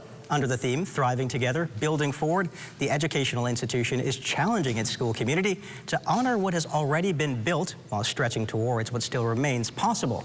At this morning's Teachers Professional Development Seminar, Minister of Education, Science and Technology, Deputy Prime Minister the Honourable Chester Cooper, gave a charge to teachers addressing the importance of preserving the values, standards and traditions that have helped shape the institution and ensuring its continued success for future generations. Today, I want to speak not only to the teachers, I want to speak to every employee of Queens College, from the principal to the administrative staff, to the classroom teacher, from the counselor, the security guards, the janitress. You are all educators. And I call on you today to never underestimate your role. You may not all teach BGCSE mathematics. You may not all teach English. You may not have ever prepared a lesson plan. You may never mark an examination, but every adult on this campus contributes to the education of a child. Queens College Principal Reverend Henry Knowles believes the theme was deliberately chosen to reflect a center of learning, standing firmly on years of achievement, but refusing to be anchored there. Highlighting the message is simple: yesterday's success must become tomorrow's foundation. We chose this theme, Thriving Together, Building Forward, because it speaks honestly to where Queens College is right now. We have had very good years, and there's much to be grateful for. But success cannot be an excuse for becoming comfortable. We have to keep improving. We have to continue creating opportunities for our students. We have to keep building. Well, what was once imagined as the technology of tomorrow is beginning to take shape today as robots designed to assist in homes, businesses, and even life or death emergencies make their way into the Bahamian market. At the Margaritaville Beach Resort this morning, Simplified Tech unveiled the Caribbean's first dedicated humanoid robotics and AI lab and robotics and AI store, comprising a new range of humanoid robots, quadruped machines, and artificial intelligence-powered devices with payment plans starting as low as $50 a week. And get this, Simplified Tech is also the first company in the region to launch and implement a humanoid loans officer. Her name is Evelyn Philistina, affectionately known as Evie. Simplified Group of Companies founder and CEO Robert Pantry boasts that this initiative is about far more than introducing new technology. The goal is to prepare the region for a future where AI could become part of everyday life and building a digital bridge to a tomorrow where humans and machines might work hand in hand. The human, the effort, the manual and the repetitive effort is going to be reduced by 50%. So you're going to triple your productivity, reduce the human effort. And so there wouldn't be a major need for humans to work as much. The only issue why I said governments around the world would probably have to legislate it because most businesses, because they still compete. So, you know, one business may not want to reduce a 4-day work week well, and his staff and his robots and his agents is working 5 days a week. But we think at some point in the future, not in the near future, but at some point, but businesses will see the gains and they will see the benefits of having a more well-rested employee base. Some incredible advancements in technology. It's almost that time of year again when the Bahamas AIDS Foundation holds its annual fundraiser. I'm sure you've heard of it, the annual Red Ribbon Ball. This year marks the event's 30th anniversary, and in this next report, Shaquille Dames tells us how organizers plan to paint the room red in honor of HIV/AIDS awareness. As the Bahamas AIDS Foundation prepares for another major fundraising event, organizers say the occasion is about more than an evening of celebration. It's an opportunity to keep HIV awareness, support, and prevention at the center of national conversation.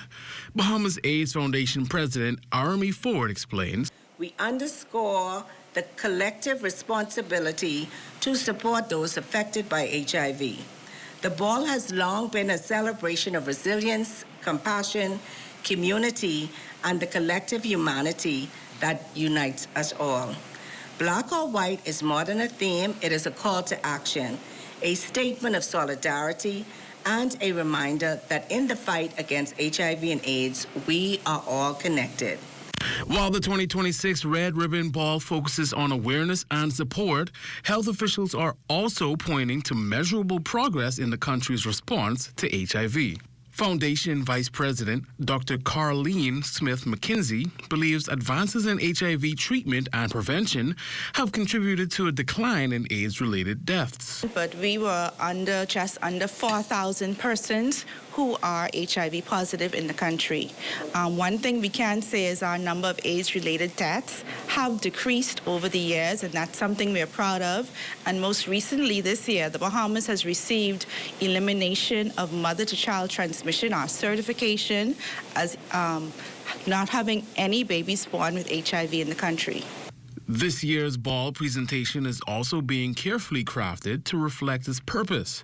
Monique Pratt, creative designer for Wildflowers, boasts that her team is working behind the scenes to transform the venue and bring the organizers' visions to life. Wildflowers can play a part in helping create the environment and experience that bring the vision to life. Our team is already hard at work behind the scenes, and we're looking forward to seeing everything transform over the coming weeks and ultimately come to fruition on the night thereof. From raising funds and awareness to celebrating progress in the fight against HIV, organizers say this year's Red Ribbon Ball is ultimately about turning compassion into action. For the Bahamas Tonight, I'm Shaquille Dames. Well, stay with us. You're watching Access Now. At Cartwright, our members know that there's a lot to smile about. They know that membership has its privileges. Guaranteed low pricing on every item, every time you shop. Each membership comes with 2 cards. That's one for you and a free card for a member of your household. Gold card holders earn an annual 2% rebate up to $500. Cartwright members get discounts at other participating businesses. So that's a lot to smile about. Whether it be clothing, appliances, home goods, or groceries, shop at Cartwright, where membership truly has its privileges. Feel the difference. Ruby's Ultra Tech in your car. Fill up with Ruby's Ultra Tech. Spend less and go far. Fuel up with Ruby's Ultra Tech. Get the most out every ride. Just watch your car perform with the best fuel inside. Fuel up with confidence in every mile. Get Ruby's Ultra Tech in your tank and drive with a smile.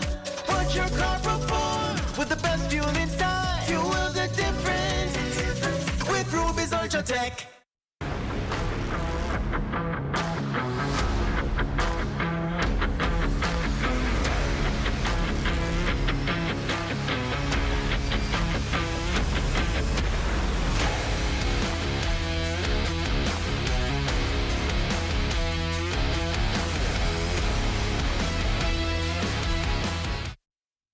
Behind every strong economy is a bold entrepreneur, and we're here to support them, island by island.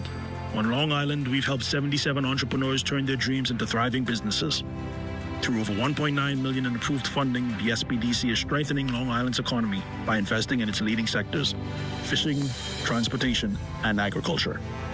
No matter the island, every business we support strengthens the economy, starting with yours. SBDC, Bahamas. You're looking at a shot of West Bay Street with Junkanoo Beach and Margaritaville in the scene on a very sunny day. That shot courtesy of our drone pilot, Isaac Roberts. Your Access Now Sports Report is next.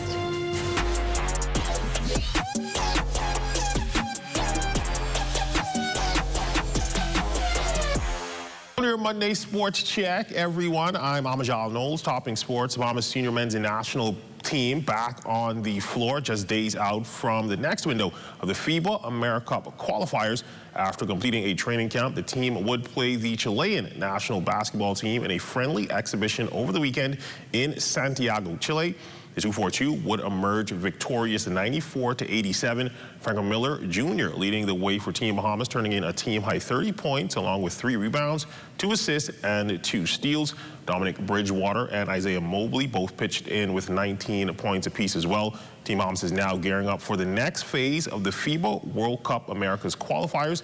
They will begin their round 2 campaign against Uruguay on Thursday at the Antel Arena in Montevideo, Uruguay. That game will start at 7:10 p.m. Of course, in the following game, the team will return home to play against Panama at the Kendall G. Lysick Gymnasium on Monday, August 31st at 8:10 p.m. The team now playing in Group F for round 2. Of course, only the 3 best teams from each group, along with the 4th best placed team, will qualify for the FIBA Basketball World Cup 2027. And over in the WNBA, it wasn't a must-win for Jonquel Jones and New York Liberty in the hunt for playoff positioning, but it certainly was a very memorable win. Jones would return from a left ankle injury in the Liberty's 109-102 victory against the Indiana Fever at the Barclays Center over the weekend. JJ posting 19 points, 10 boards, and 1 assist while shooting 5 for 10 from the field and 1 of 4 from behind the arc in 29 minutes of action. It was her 5th double-double in the last 7 games. Liberty improved their record to 23-15 for 3rd place in the Eastern Conference and 6th place overall in the league. On the season, Jones is averaging 14 points, just under 10 boards, just over 2 assists, and over a block per game while shooting 49% from the field. Next up on the team's schedule will be the Golden State Valkyries on Thursday at 7 p.m. On the diamond from this weekend, the 5th annual Reloaded Invitational brought together the best in baseball and softball for an unforgettable weekend of elite development and competition. Athletes showcasing their baseball and softball skills in front of a number of MLB and college scouts while competing against top-tier international and local talent. Organizer Perron Burnside tells us more. Enhanced development. When we started Reloaded 5 years ago, we saw the lack of development in country, right? We started what I believe and what many believe now to be one of the largest developmental movements in baseball and now softball in the country. So our goal is to get these kids to international standards with aims of getting them scholarships, getting them off to school. We see, like, you see all these boys out here on this field today. We see how society is today with these kids, the violence. We're trying to show them that there's other options, right? And as you can see, they're subscribing to it.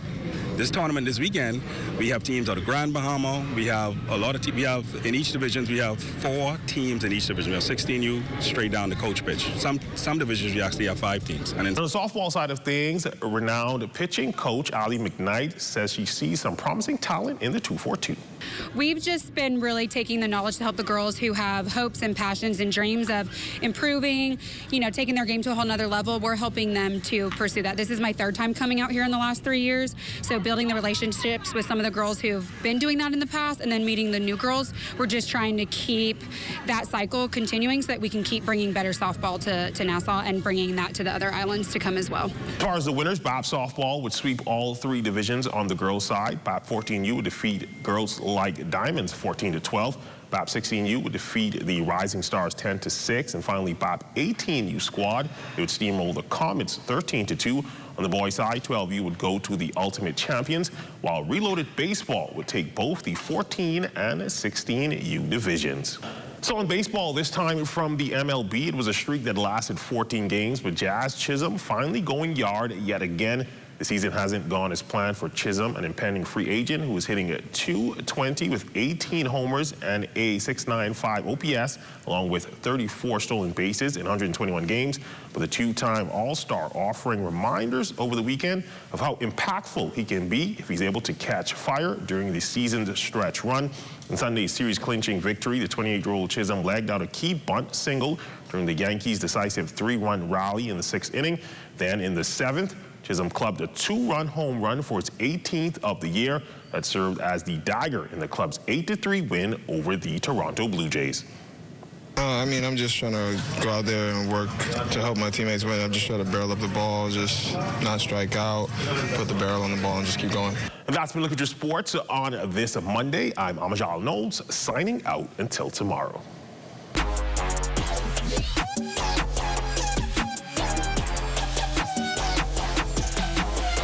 Sports, man. There are a lot of inside jokes tonight. Of course, I think Marlena has someone to thank tonight, I believe. Yes, I do. I have to thank the ladies at the passport office for helping me so much with everything last week. They just godsends, all of them, yes. Thank you so much. Glad to hear that. That's going to do it for Access Now for tonight. As always, on this Monday evening, thank you so much for joining us. Be sure to stay tuned for the rundown with Howard Grant. Good night, everybody. On to go.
Good evening, ladies and gentlemen, and welcome to the Rundown. Thanks so much for joining us at the start of another beautiful week here in the Bahamas.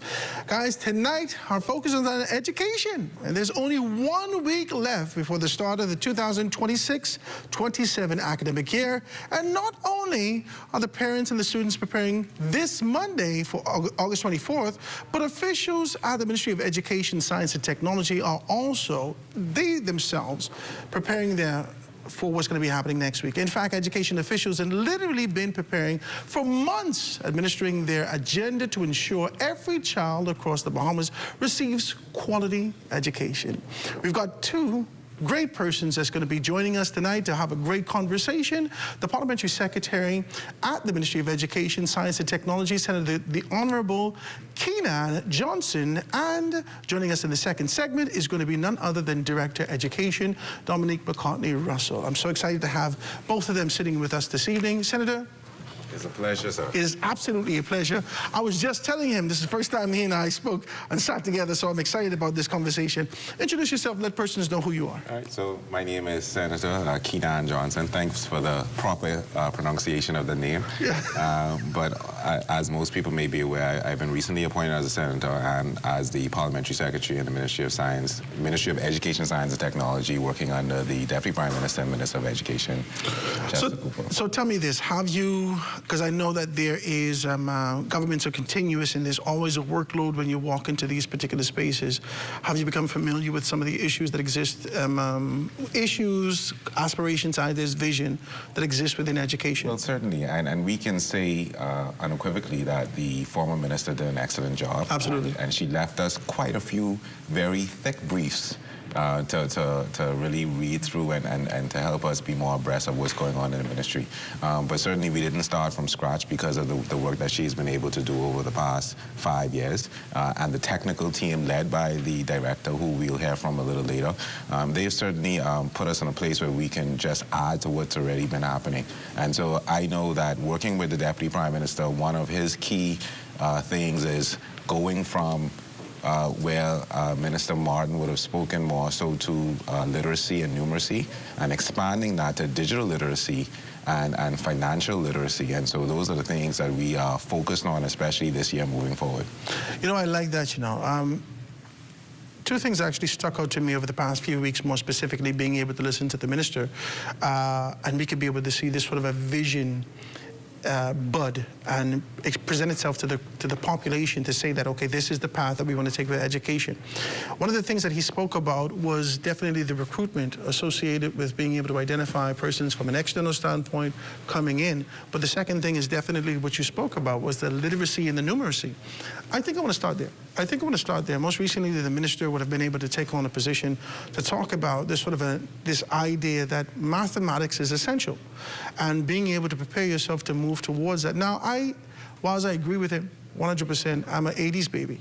And as an 80s baby, I understood the competition that exists in this space, the necessity for always being able to compete.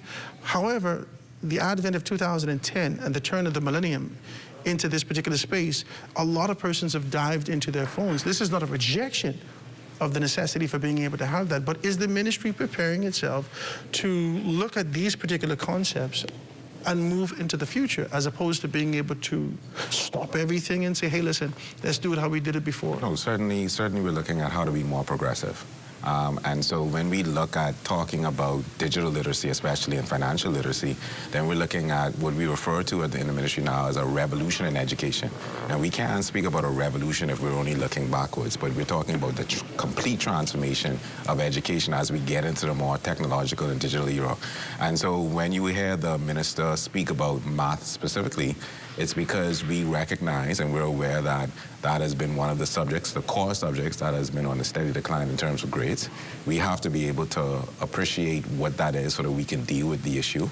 The director gave a very detailed address at the OPM's briefing earlier today, speaking about the results and also speaking about what we're looking to do related to mathematics. And she identified some of the core concerns. It may be a level of comfort with the student in terms of math itself. Some people get anxiety when they even think about numbers. And it also may be the comfort level, because we know that teaching goes beyond the actual classrooms. When you go home, parents have to assist. And so you have some parents that may also not be fully comfortable with assisting when it comes to math. And so the question that's raised now, especially when we talk about the revolution in education, how can technology assist us in helping the parent and helping the student and also helping the teacher? Because we recognize as well that some teachers are, when it comes to generalists who are in primary school, they teach all subjects. One of their least comfortable subjects would be mathematics. And so how do we train the trainer? How do we use technology to assist? We know this is the age now where persons want to learn how to bake a cake, they go on YouTube. They want to learn how to do things, they find different technology that can assist them with that. So the question is, how can we use that technology? How can we, artificial intelligence, we have a policy that's going to come out that's going to govern the schools, the teachers, the students. And so how do we, after implementing the infrastructure in terms of policy, how do we now use that to our advantage to assist the teachers and also assist the students? And we are looking at that, and we do plan to use technology to our advantage. So this wasn't just a concept that says, okay, hey, stop the world, let's get back to what we did in the years before. This is a holistic idea of how do we move forward with some of the areas that where we can strengthen that and move forward in the country. And you know, you said something, right? You said that this is the era where persons are just always looking in their phones. But what if they can continue looking in their phones but be educated by what they're seeing in their phones? How can we use what they're currently using for just fun? How can we use that for education? So even in terms of gamifying certain subjects and using that to help with the study. And so we are looking into all of these ways. But what I can assure you is when we talk about the revolution of education, the last thing we're going to do is go back to the days when we were growing up and see how that worked to then help us to educate students in today's world. I made a comment when I gave my budget speech, but that simply put, we can't educate today's students using yesterday's tools. And so the only way we can educate them is using today's tools or tomorrow's tools to ensure that they are prepared for post-high school, post-tertiary education. I agree with you 100%, and I want to commend you for being able to take on this kind of a position. I think this is a great appointment. I think the pairing of you being able to look at those things is very good. I want to talk to you about this, but more specifically, we're looking at recruitment. We're taking on the same concept and idea of revolution in education. We're looking at this sort of an idea that is, there seems to be sort of a lack or depreciation within the system with an expectation. Okay, we got to be able to fulfill this quota. We got to see some more teachers. We got to have enthusiasm. One of the things that I've always been able to kind of talk about is the necessity for incentives. Now, if we look globally, and we look around the world, there are persons being able to say, come to school, we will pay you to come to school. Most recently, you could be able to see in Brazil over the past 8 years, the Prime Minister indicated that anyone who went to school, they would give them a quota on a month-to-month basis in Brazil, right? As a result of that, they've seen everything increase significantly, exponentially, almost in less than a decade. So I want to talk to you about this concept and idea as to whether or not you're looking at incentives into, I know this, I just thought let's talk. I'm going with you, man. I'm going with the flow. Are you looking at incentives internally within education, even in the long term, to say this is what we think we can do to be able to get our kids back enthusiastic about this? So incentives for the teachers, you mean? There has to be two, for teachers and students now. So a few things. So the incentives for the students in terms of learning would be to meet them where they are, right? And so that's where we talk about the technology and whatnot. And I think we've also implemented quite a few things in terms of awarding persons for their brilliance. So for example, this year was the inaugural Bahamas Distinction Awards, where we awarded specific students throughout the archipelago. And I say that because we're not focused specifically on New Providence or Grand Bahama, but there were persons who had to attain a certain GPA, be a part of a certain amount of groups, and have a certain attendance record. And if they met all these criteria, then they would become a part of this particular club of distinction. And they were honored earlier this year. And so, again, incentives, right? And so in addition to that, because that's more of the academic route, we're looking at also bringing out the creativity in some of these students as well. One thing that I paid close attention to when the director gave an overview of the results is that there were significantly increased good grades in the technical and arts subjects. And so that means that we have a lot of persons out there that are clearly very good with their hands, that are clearly very good with their minds in terms of conceptual, taking things from more conceptual into reality. And so the question is, should we push them towards an academic route if they are showing that they clearly have a gift elsewhere? And so one of the things that the Deputy Prime Minister indicated was that as of next year, you will see a new diploma being increased, two new diplomas being introduced, one for technical education. So you have the academic diploma that we have now. You will have a technical diploma, and then you will have a special education diploma. And that is just a complete understanding that success has multiple pathways. It may be the traditional academic route, but academic, technical diploma, and then which was special education. Special ed. Special education, yes. What's the special ed? Tell me about it. So with special education, it's understanding that persons who are differently able to some extent, but learn differently, right? They learn differently. So persons, for example, an example of someone with special education may be someone who has autism, and it's understanding that depending on anyone on the spectrum. Anyone on the spectrum, depending on where they are on the spectrum, we're meeting them where they are. Because it may be that, they are further on the spectrum, and so so it's being tailored to show their improvement, because what we're doing is now trying to prepare them for the basic necessities of life. And so if we're preparing them for the basic necessities of life, having that special education diploma may put them in a position where they can engage in certain trades once they get out of high school, as opposed to just, again, measuring them based on an academic route. And so what we've seen, for example, is that one of the first graduations I attended was with the Deputy Prime Minister in Exuma, the Early Learning Foundation, Exuma Early Learning Foundation.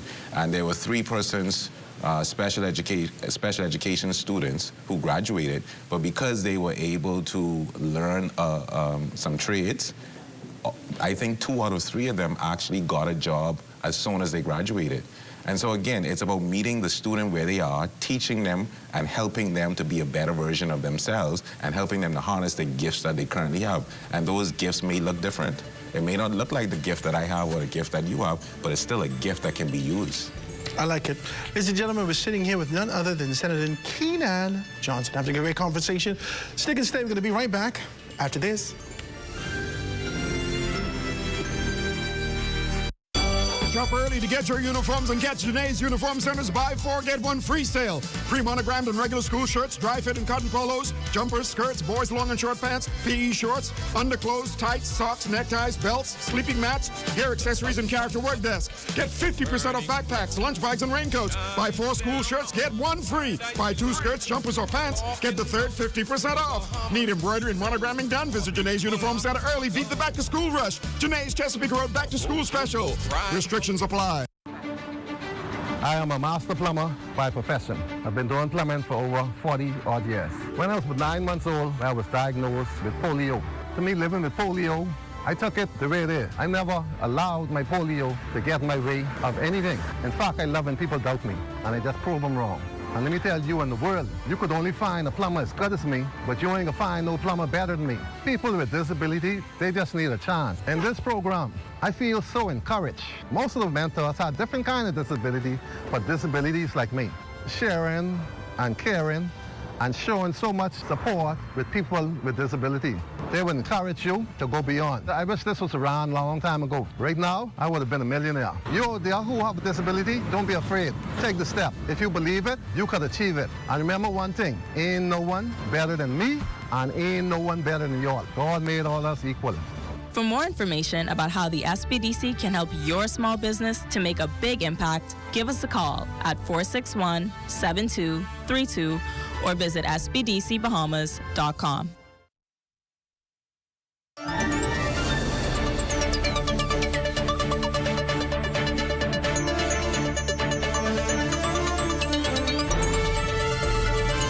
And we are back, ladies and gentlemen. This is The Rundown. I'm Howard Grant. Grateful to be in your company. Always grateful to be. I'm having a good conversation with education, man. I know you guys are getting yourself prepared. You're trying to figure out how my child gets so wide. My God, I got to buy a new pants. There's a lot that you're doing. You got to buy 5 shirts this time because he's rolling around the dirt. All these things. I'm going through it also. But we're talking with education, and joining us in this conversation is none other than the Director of Education, Dominique McCartney-Russell. Just being able to dive deeper into these things. We're also here, definitely on the first segment, being able to, and he's still sitting with us, none other than the Honorable Senator Keenan Johnson. So I'm grateful to have that kind of a conversation. Good afternoon. Welcome. Thank you so much for being here with us. Good to be here. It is absolutely wonderful to have you with us. Let persons know who you are in your position in I'm Dominique McCartney-Russell, Ministry. Director of Education. Okay. Now, talk to me. Today you had a briefing, and being able to talk about that briefing, I would like to be able to talk more specifically about what the national examination results tell us. Well, you know, when we presented this morning, we showed the results of students sitting those exams. And what the BJC and BGCSE tells us is that we're improving, we're seeing gains. And so we would have seen improvement in BJCs as well as improvement in the BGCSE results. Where the gains were specifically were in technical and vocational training, humanities, the arts. And so our students, particularly around the subjects of choice, they are doing very well, in the 90s in terms of A to D passes. Even in A to C passes, we've seen a lot of gains in those areas. From the 90s to now? Yes. Yeah, so you're saying to me, in the 90s when I was in school? No, 90s in terms of 90%. Oh. Don't you mean the era? Yes. Okay. Well, thank you for telling us your age. Right. All right. So tell me about this. Now, I like to hear that. I like to hear you making these kind of gains and understanding these things. Talk to me about what's the difference this academic year can make. You talked about this sort of an idea associated with the numbers, the increase in those numbers, how we're seeing those particular increase, the increments, and being able to do that. I'm sure that you're being able to identify schools and so forth and so on. I know we can get the data and being able to do that, but talk to me about what the expectations are for this academic year going forward. Well, you know, while we've seen some gains, you know, there are still some concerns. Literacy is a concern. We believe that special education is underserved, and we want to focus on our young men.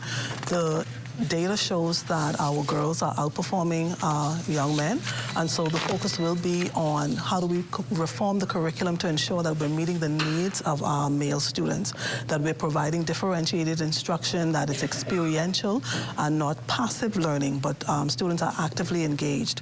We are also looking at how do we ensure that all of our special needs students are assessed and we provide the accommodations and the modifications that they need. And so we have engaged terms of reference just to ascertain the needs in that area so that we know exactly which students need the support. And as I indicated, literacy will always be a priority for us because at the end of the day, we want our children to be able to read and comprehend. And that particular subject, language arts, feeds all of the other subjects. And so we're always focused on that. We're also going to focus more heavily on digital literacy, financial literacy, entrepreneurship. We do have entrepreneurship at the junior high, but we want to expand that. We want to enhance that. We have always focused on ensuring academic consistency across the board, and of course, ethical practices. And so we're focused on AI use. Our students are using AI, our teachers are using AI, and so we want to provide guidance to ensure that we maintain, the level of I would call academic integrity, as well as to support our children's learning. We'll be focused again, as I indicated, on special education. As I said, we believe it's underserved, so we want to make sure that education is more inclusive. And so we also want to focus on providing students with varied pathways for success. We believe that, all students are different. They learn differently. They learn at different pace. And so we want to make sure that we provide the services that they are interested in and that we meet their needs. You know, it's an amazing thing. I just want to strip the formality of this conversation just 2 seconds. Go ahead. If you let me 2 seconds. With the senator a little bit earlier, I started to talk about incentives. And it takes me back to a young child. It takes me back to, I would tell you the 80s, but then, I already didn't date myself. Let's be decent, right? But it takes me back to a time when I was in high school. I went to government high school. Okay. And in government high school, the boys didn't do so well, but the incentives were always being able to identify yourself as a part of a group, as a part of an elite. That incentive, and I hit it again one more time, that incentive has changed over time with the advent of social media, with the access of commercialism, with being able to look at what's happening around the world. Is there any consideration for, and I understand that the senator started to talk about being able to see you move to academia, being able to give you the awards, being able to do all those things, which is great. Yeah. But let's talk about tangibility. Let's talk about the reciprocity of knowing that as a young person, things are shifting. We need to produce now. I need to be a part. Yeah. I need to be able to take care of my mother. I need to take care of my family. There's a lot of things that's happening out in our country right now. Is there any consideration for the variance in backgrounds and environments in education when these children enter school? Yeah. Whilst I see that you're looking at special education, you're looking at AI use, you're looking at literacy, and trying to be able to get everyone on par, are you taking into consideration sort of the stress and strain that exists with everyday life outside of this educational facility? Well, one of the things that we do every year is we hold a focus group, and so we talk to our students, and it is such a wonderful opportunity. We get to hear what they think, what they believe the education should look like, and they've been very honest, and so much so that I want to go back into the classroom. I enjoy speaking with them. And one of the things that males have said to us, they acknowledge that we offer a lot of programs for them in the school system. We offer clubs, we offer those societies like prefects and junior achievement, and so they get access to those. But they asked us to look at programs outside of the school campus. For example, on a Saturday or on a Sunday, they're looking for support in their environments. And so we're looking at mentorship. Yeah, it's very heavy. Mentorship. They want access to male mentors who will help them through their adolescence. And so they also spoke about the need for mental health programs. They get access to guidance counselors in school. Yes. Young men are coming to you and saying that, yes, I need mental health programs. We need to be identified and evaluated and helped in these areas. Yes, they are. Wow. And so, that's why I love having those conversations. In fact, we had a meeting with Terrence Flowers. I'm sure he wouldn't mind me calling his name. He was the student council president of R.M. Bailey, and he came forward for the development of some seminars for young men, which we're going to engage him, and he has gotten support from presidents from other student councils, but he wants us to focus on young men. And what we did, we had a conversation with our internal stakeholders, the men in our education system, and we spoke to them as well about, what do young men need?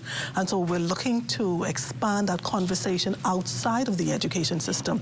There are a lot of organizations that are assisting our young men now, and we want to expand that because our boys are asking for it. just absorbing this conversation and recognizing this, I realize that this conversation that you're having is a cry out for a rite of passage. There's no formality for a rite of passage in our society. Everyone tells you that this is what it is to be a man. This is what it is to be a man. And so you don't know. And so you're picking through all these particular things, you end up on the wrong path and being able to do that. Senator, I want to ask you just a question. I'll put it before both of you. At one point, there was a heavy concentration of being able to identify men moving into the educational system to be able to lend their strength either as senior masters or other places for disciplinary purposes and whatnot. Are you still looking at that? I'll put that before both of you. Are you still looking at that? Certainly. So yeah. I think, and the director can speak in more detail to this, but I think we've recognized that there have been a decrease in not just teachers coming into the profession, but especially male teachers coming into the profession. And so because we've recognized that, in addition to the fact that we recognize now that we have a slippage in terms of the performance of male students. And so when we talk about mentorship, one of the biggest avenues to look through is obviously the teachers and the administrators who would be able to provide firsthand that level of mentorship. And so we know that that's a part of what can help to rectify the issue, especially when it comes to mentorship, for male students to be able to see a positive impact some of a male in their lives who they are around on a regular basis. And so the question goes back generally to speak about how do we incentivize teachers overall. And when we look at that, then it goes to how do we specifically encourage males to come into the profession. And so that's something that we've identified and we're actively looking into. I love that. Go ahead. Yes, and for us, we also have what we call a Grow Your Own initiative, and it really is our teacher cadet program. We identify students from as early as grade 10, and so, you know, we go after the young men. And we show them the advantages as well as the, you know, why we believe that they should choose a career in education. And so we do have a number of young men in that program, and we are assiduously working towards increasing that number. And that's one of our strategies. One of the things we haven't gone in depth with is talking about the recruitment. We know most recently the minister would actually being able to talk about the potential of being able to identify some 300 persons being able to come into this space, right? When I get back, I'd like to have the conversation with you about that. I'd like to talk to you about the potential 300. Most recently, I see that you've taken on 130. 120 or 130? 130. 130. You've taken on 130 and being able to do that. We're going to talk about that. I want to incorporate this conversation about Grow Your Own. And we can find out more about that. Quick break. I can be right back after this.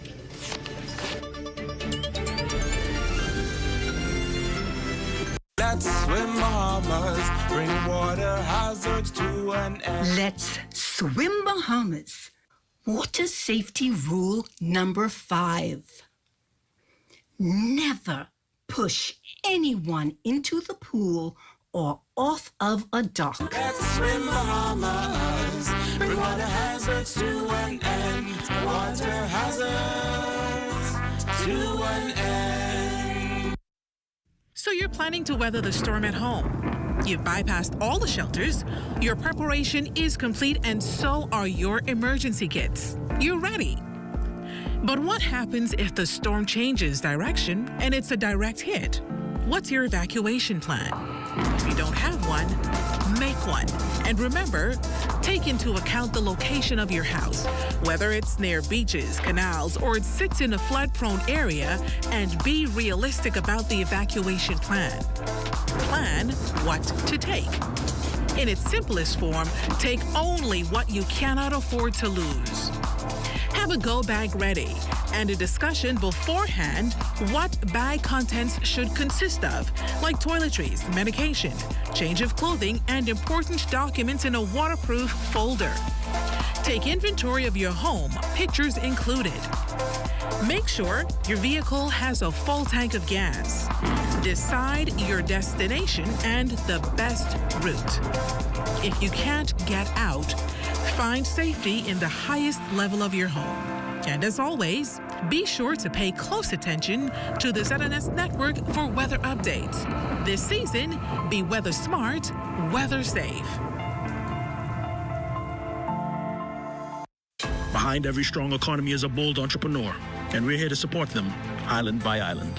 On Long Island, we've helped 77 entrepreneurs turn their dreams into thriving businesses. Through over $1.9 million in approved funding, the SBDC is strengthening Long Island's economy by investing in its leading sectors: fishing, transportation, and agriculture. No matter the island, every business we support strengthens the economy, starting with yours. SBDC, Bahamas.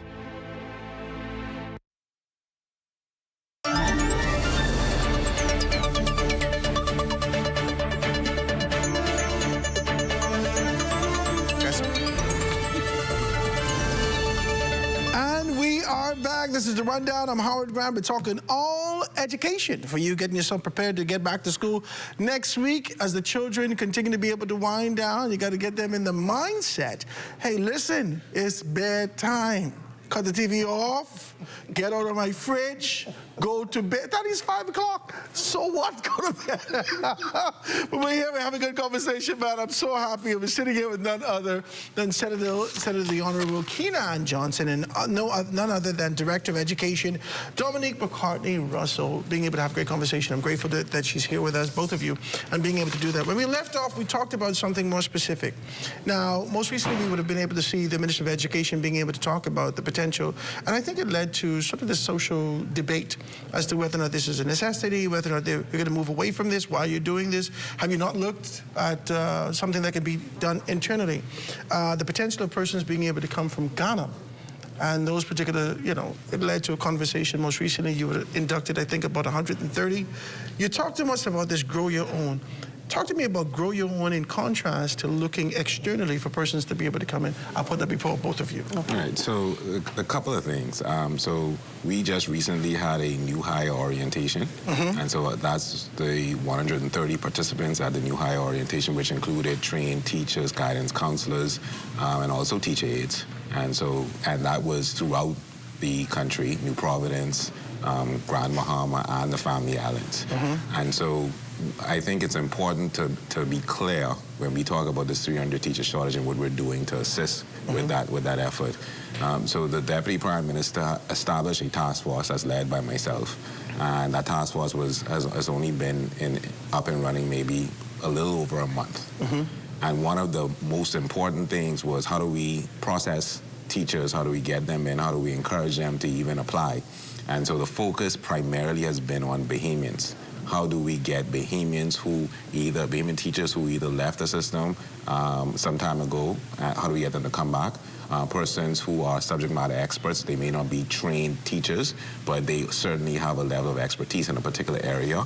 And then, of course, the retired teachers. We have a lot of retired teachers that still have a lot to offer. Their minds are still as bright as ever.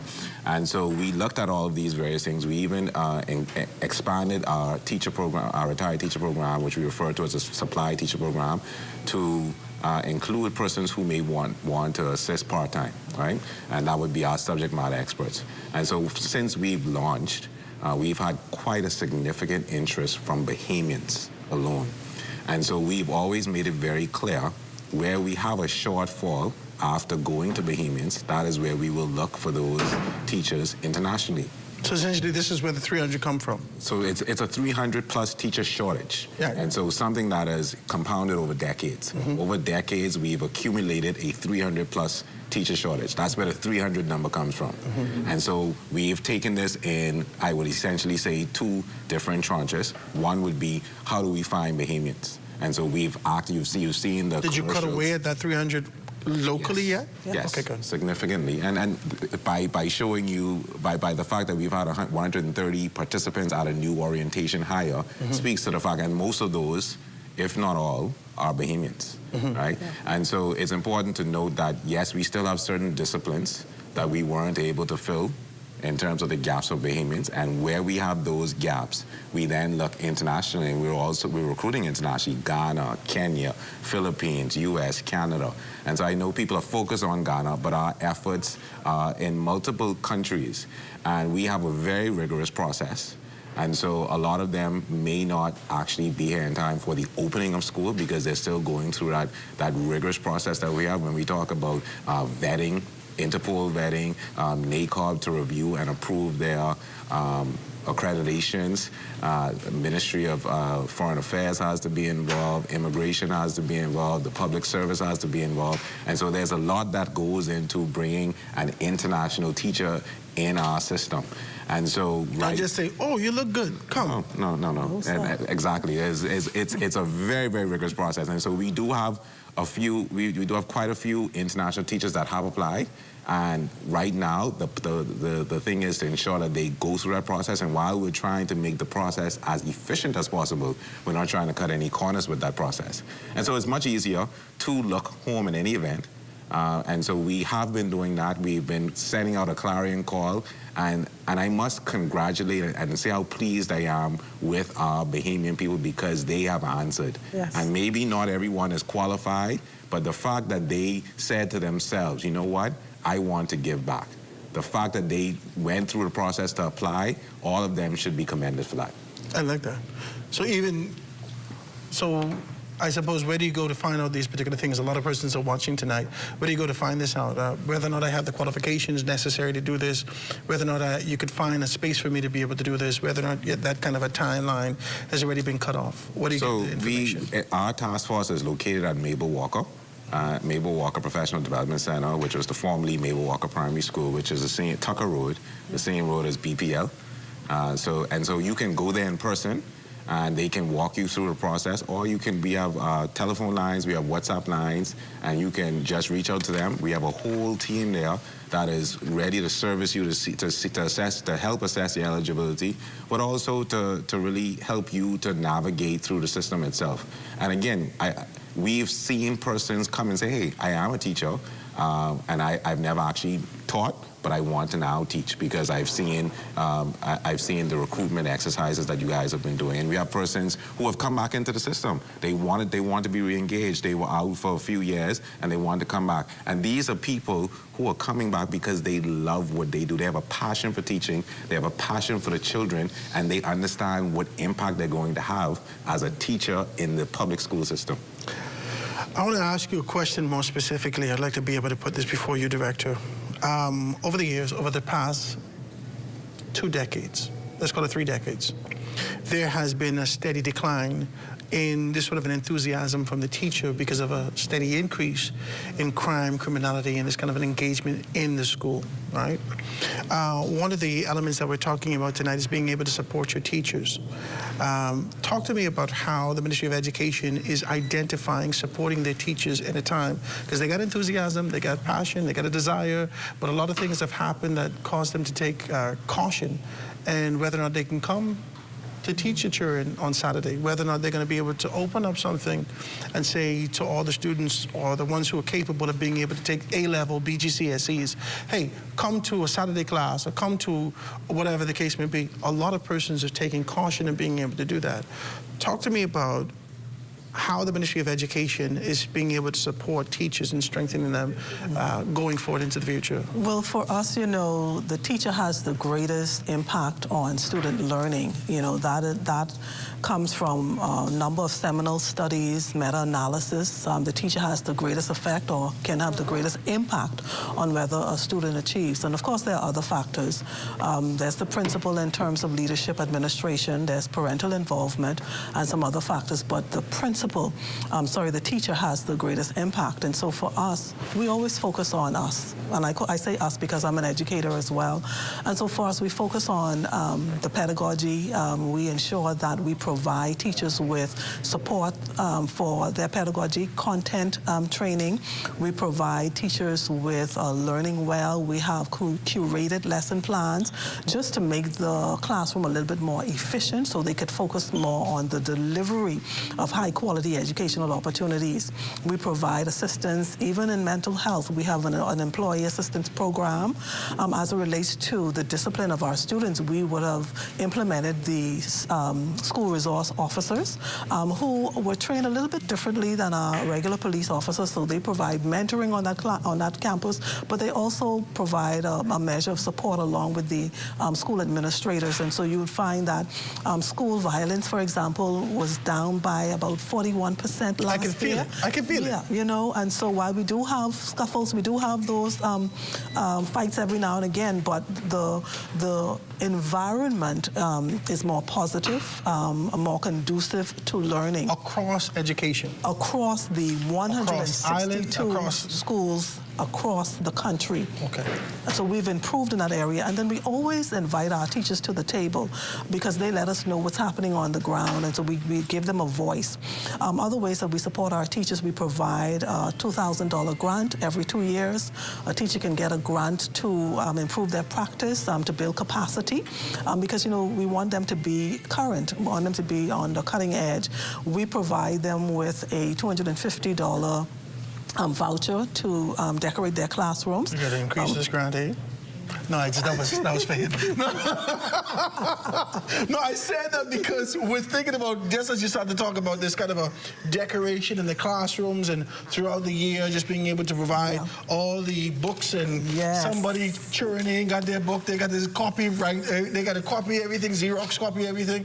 So all these things you're taking into consideration. Yes, and not only that, we're creating a new platform that allows us to provide textbooks for students at free, and we're developing that platform as we speak. Yeah, so we support our teachers. That's excellent. That's excellent. And from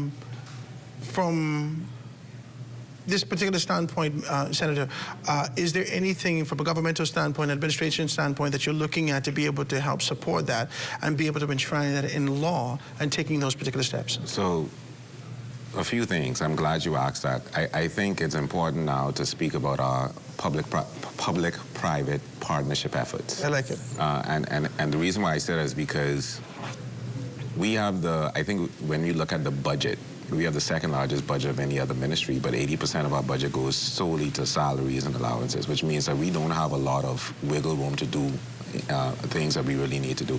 So when the director speaks about special education and getting our students tested, that requires financial resources to be able to do that and be able to get those persons in place to do those testings. When you talk about technology and being able to use technology to assist with teaching, we need devices.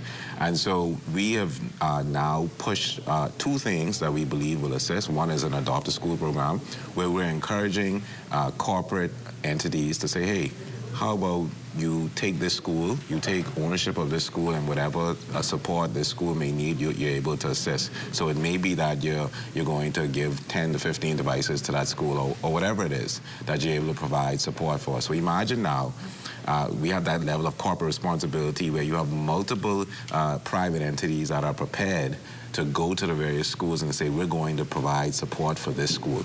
And so that's the first thing. The second thing is a foundation that we're about to establish called the BEST Foundation, which is a nonprofit organization, the Bahamas Education Science. I just going to say, what's the acronym? Okay. The Bahamas Education Science and Technology Foundation. Okay. Which we're going to be launching very shortly. But that gives us another avenue where persons can donate funds towards specific initiatives. One of the initiatives of the foundation is about professional development for teachers and being able to assist with their development. Because when we look at the entire education system, we can't just look at the students. Students are very important. We always say every child matters, but the minister's gone on record to make sure that we understand that every teacher matters. And every parent matters. And so we have to focus on all of our stakeholders and make sure that we're contributing to all of them. And so we believe that that foundation is going to assist with with the resources that we need, because education is not just a governmental issue. It's a community issue. It's a community effort. Okay. Quick break. Going to be right back after this.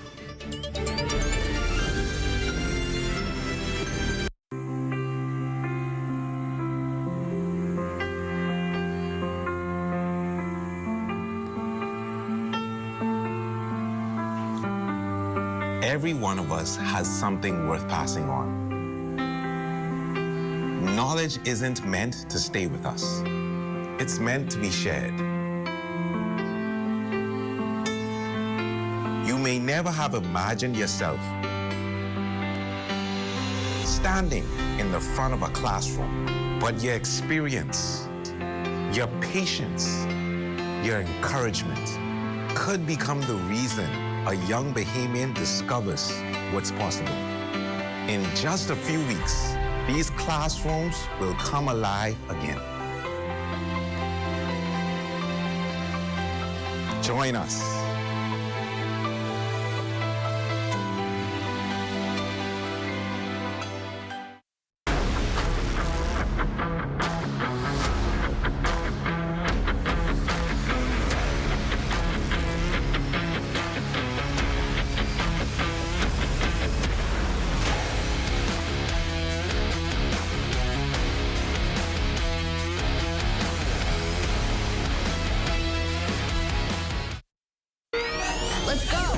At Frame Studio, as soon as you enter the door, we showcase any individual that comes in there and make it feel like they are at home. The space itself is 1,800 square foot. Our psych wall, which is industry standard also, is 24 feet wide. You can do anything that you can possibly think of. At Frame Studio, under our theme, Now Create More, we look at Frame Studio as a canvas. And any artist knows a canvas is blank, and then you create whatever you want to do, right? So we have where you could rent tools. We even have workstations that people could rent out. To anyone inspiring to do what I've done, or what my colleagues have done, or any other journey, I would say to you, don't be afraid. The worst someone can actually tell you is no. So if you have a vision, you have an idea, not everyone will get it. But if you believe in your vision, you believe in your idea, I say go wholeheartedly at it. For more information about the Creative Entrepreneurs Initiative and the Crafting the Bahamas workshops, email info@sbdcbahamas.com or call us at 461-7232.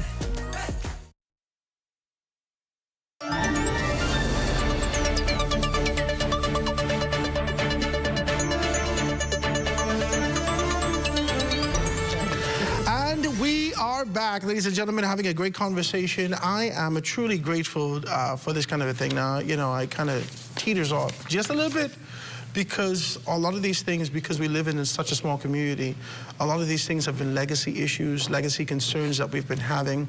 And it doesn't matter if you're here in the city of Nassau, if you're in the Family Islands, wherever you are, this is something that travels with us and follows us over the years. And I'd like to see, and I love to see now that education, not just now, that they've taken a concerted effort over the past few decades and being able to identify how do we increase this? How do we look at this? How do we get the data? How do we identify where to be able to put our support? How now do we make the most out of this 20%? Because I say the majority of my budget, 80% of my budget going to be able to pay people, right? So what do we do with this this 20%? How do we make it effective? And I'm sitting here with none other than Senator Keenan Johnson being able to talk with us, and Director of Education Dominic McCartney-Russell being able to talk to us about those particular things. Now, I want to talk futuristically with you on our last segment. I want to talk about where do we go from here? In an interview, this would be that, where do you see yourself in 5 years?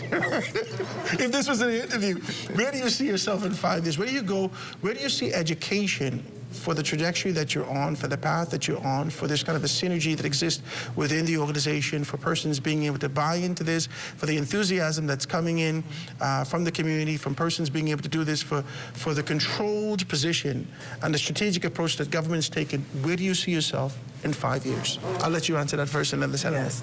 For us, you know, especially when as it relates to our children, and that's our focus, we want to ensure that our children are able to self-actualize.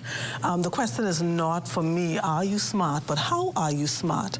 And are we providing the scaffolds? Are we providing the services to ensure that you maximize your potential? We believe that every single one of our children, and for us in the public education system, that's 40,000 children. Minister likes to call them his children now. And so 40,000 children, every single one of them can succeed. We believe that, and we believe that we ought to provide the services, the educational experiences that will allow them to do that. That means, for example, we have to ensure that we conduct learning inventories. I don't know what type of learner you are, but I'm a kinesthetic learner, I'm a visual learner, and we have different types of learners, and so teachers must be able to provide differentiated instruction to ensure that those children's interests and needs are met in that classroom. So for me, success success means that our students are engaged, that they enjoy education, that their learning is enhanced, they are provided experiences. Success for me means that when they leave us, they are able either to go into the workforce, they're able to become innovators or entrepreneurs, or they can matriculate to a university. And we believe every single child has that opportunity to do that. That's excellent. From an administrative standpoint, where do you see, from a governmental standpoint, over this tenure, where do you see yourself? So I want to say that in the ministry, they have this concept of Vision 2030. And so I don't even want us to go to 5 years. We're going to see quite a bit of changes in the next 3 years. And so everything the director said boils down to something that we've been saying, and it's not just a term that we use, but we're talking about multiple pathways to success. Yeah. You have to meet a child where they are. And we're going to continue to preach that because we believe that trying to push or pigeonhole everyone into this concept of an academic route may not be the best way. It clearly isn't. And so when you now put someone in a position where you've seen the gifts that they have with their hands, or the creativity in their mind to be able to put something in drawings or whatever it is, not everybody has that kind of gift. But we have to do a better job at making sure that we harness those gifts. So there's going to be a huge emphasis on technical and vocational education training in the next few years. I think you're going to see the graduation rate increase as a result of us now being able to meet the child where they are and help to, like I said, harness their own talents. And so that technical route is extremely, extremely important. And I also think that you're going to see an increase. We want to see an increase even in terms of persons, parents picking up their report cards. We want to see more genuine interest in the child's development. And we want to address what we refer to as the whole child. We understand that when a child comes to school, it's not just about learning for them. There's so many avenues. That's why the breakfast program was such a huge success, because we understood that students came, they were hungry, they weren't able to focus on what was going on in the class. And so now with a filled stomach, they're able to focus a little bit more. And so we have to work along with social services. We have to work along with the Ministry of Health in terms of mental health awareness. The director mentioned how students come to us and say, hey, we want guidance counselors. We just had a meeting maybe 2 or 3 weeks ago where one of the students said, hey, we need a guidance counselor at this school. These are students who understand their own needs. Yeah. And so even though they are children, these children are developing even more in 2026 because of technology. And so again, meet them where they are. We can't meet the 13-year-old where we were when we were 13, because these 13-year-olds, for example, are way more developed in 2026 than 1988, for example, or early 2000s.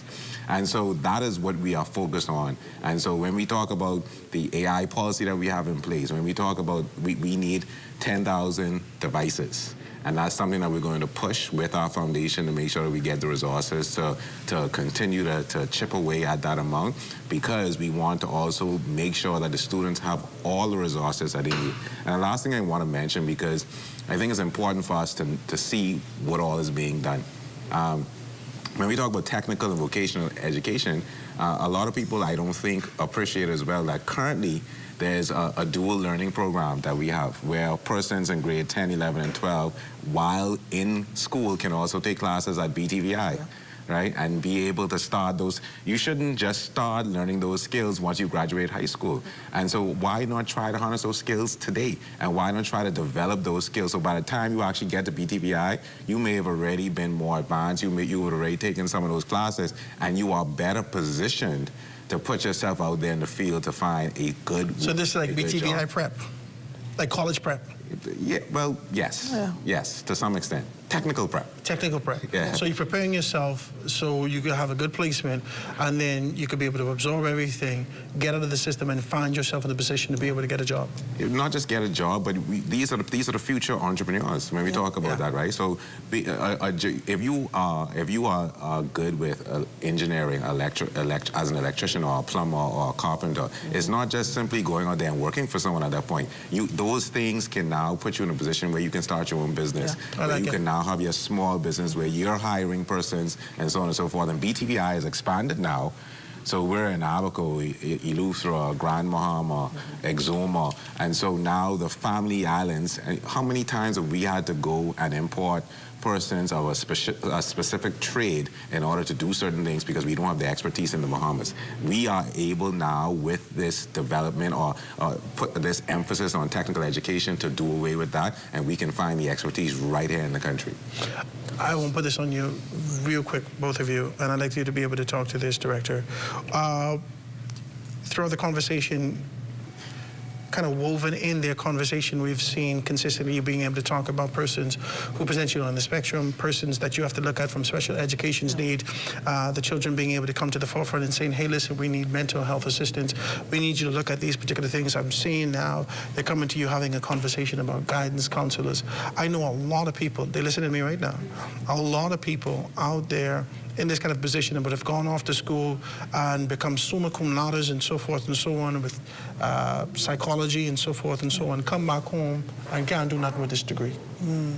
They could be able to talk to people, they know how to be able to absorb information, they know how to assist in these areas. Is the Ministry of Education considering those persons who have this level of qualification to put them in strategic positions to knock two birds out with one stone? So now you get a guidance counselor and you have a potential therapist that can be able to assist with these mental issues that children have. Yeah, we hire guidance counselors. We do have those strategically placed in our schools. And where we may not have a counselor, we have virtual counselors, we have district counselors. And so those persons are invited to the table. If you have a degree, a bachelor's degree, you know, you will be, you know, you make it through the process because, as he indicated, it is rigorous. You can become a trainee counselor, and then if you get your master's degree, you know, you can become a counselor in one of our schools. And so we have invited persons to the table. In fact, we do have a number of counselors on the list going through the process as we speak. And the goal, of course, is to ensure that our children have access to those support systems, and not just to deal with mental health, but we also provide career counseling.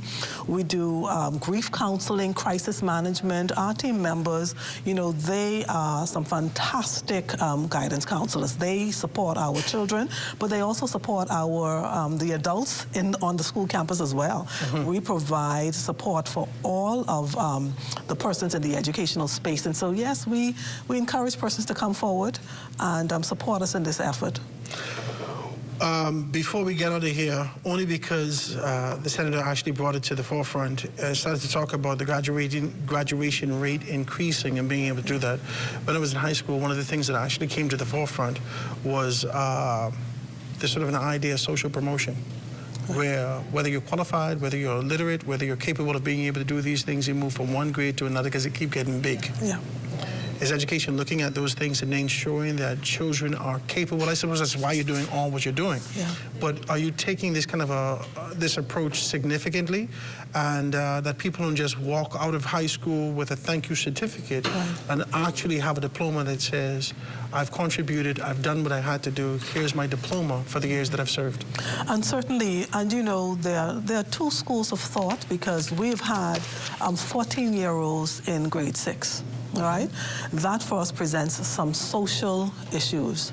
And so for us, what we have done over the past few years is we have instituted or reinstituted the academic success coach.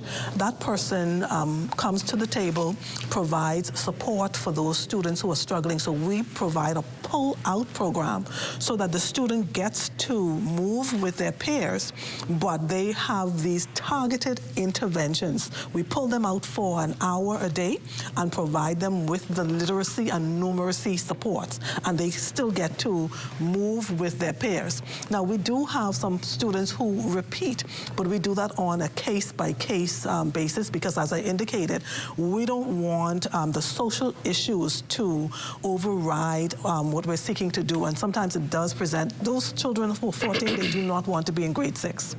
It presents some mental health challenges and some other social issues. So that's why, for us, the pull-out programs they're better for us, and they are working. the academic success coaches that we have in our schools now are providing those targeted interventions for those students, and we've seen the results of that. And so we believe that that particular model is the model that we would continue to use. Okay. Yeah.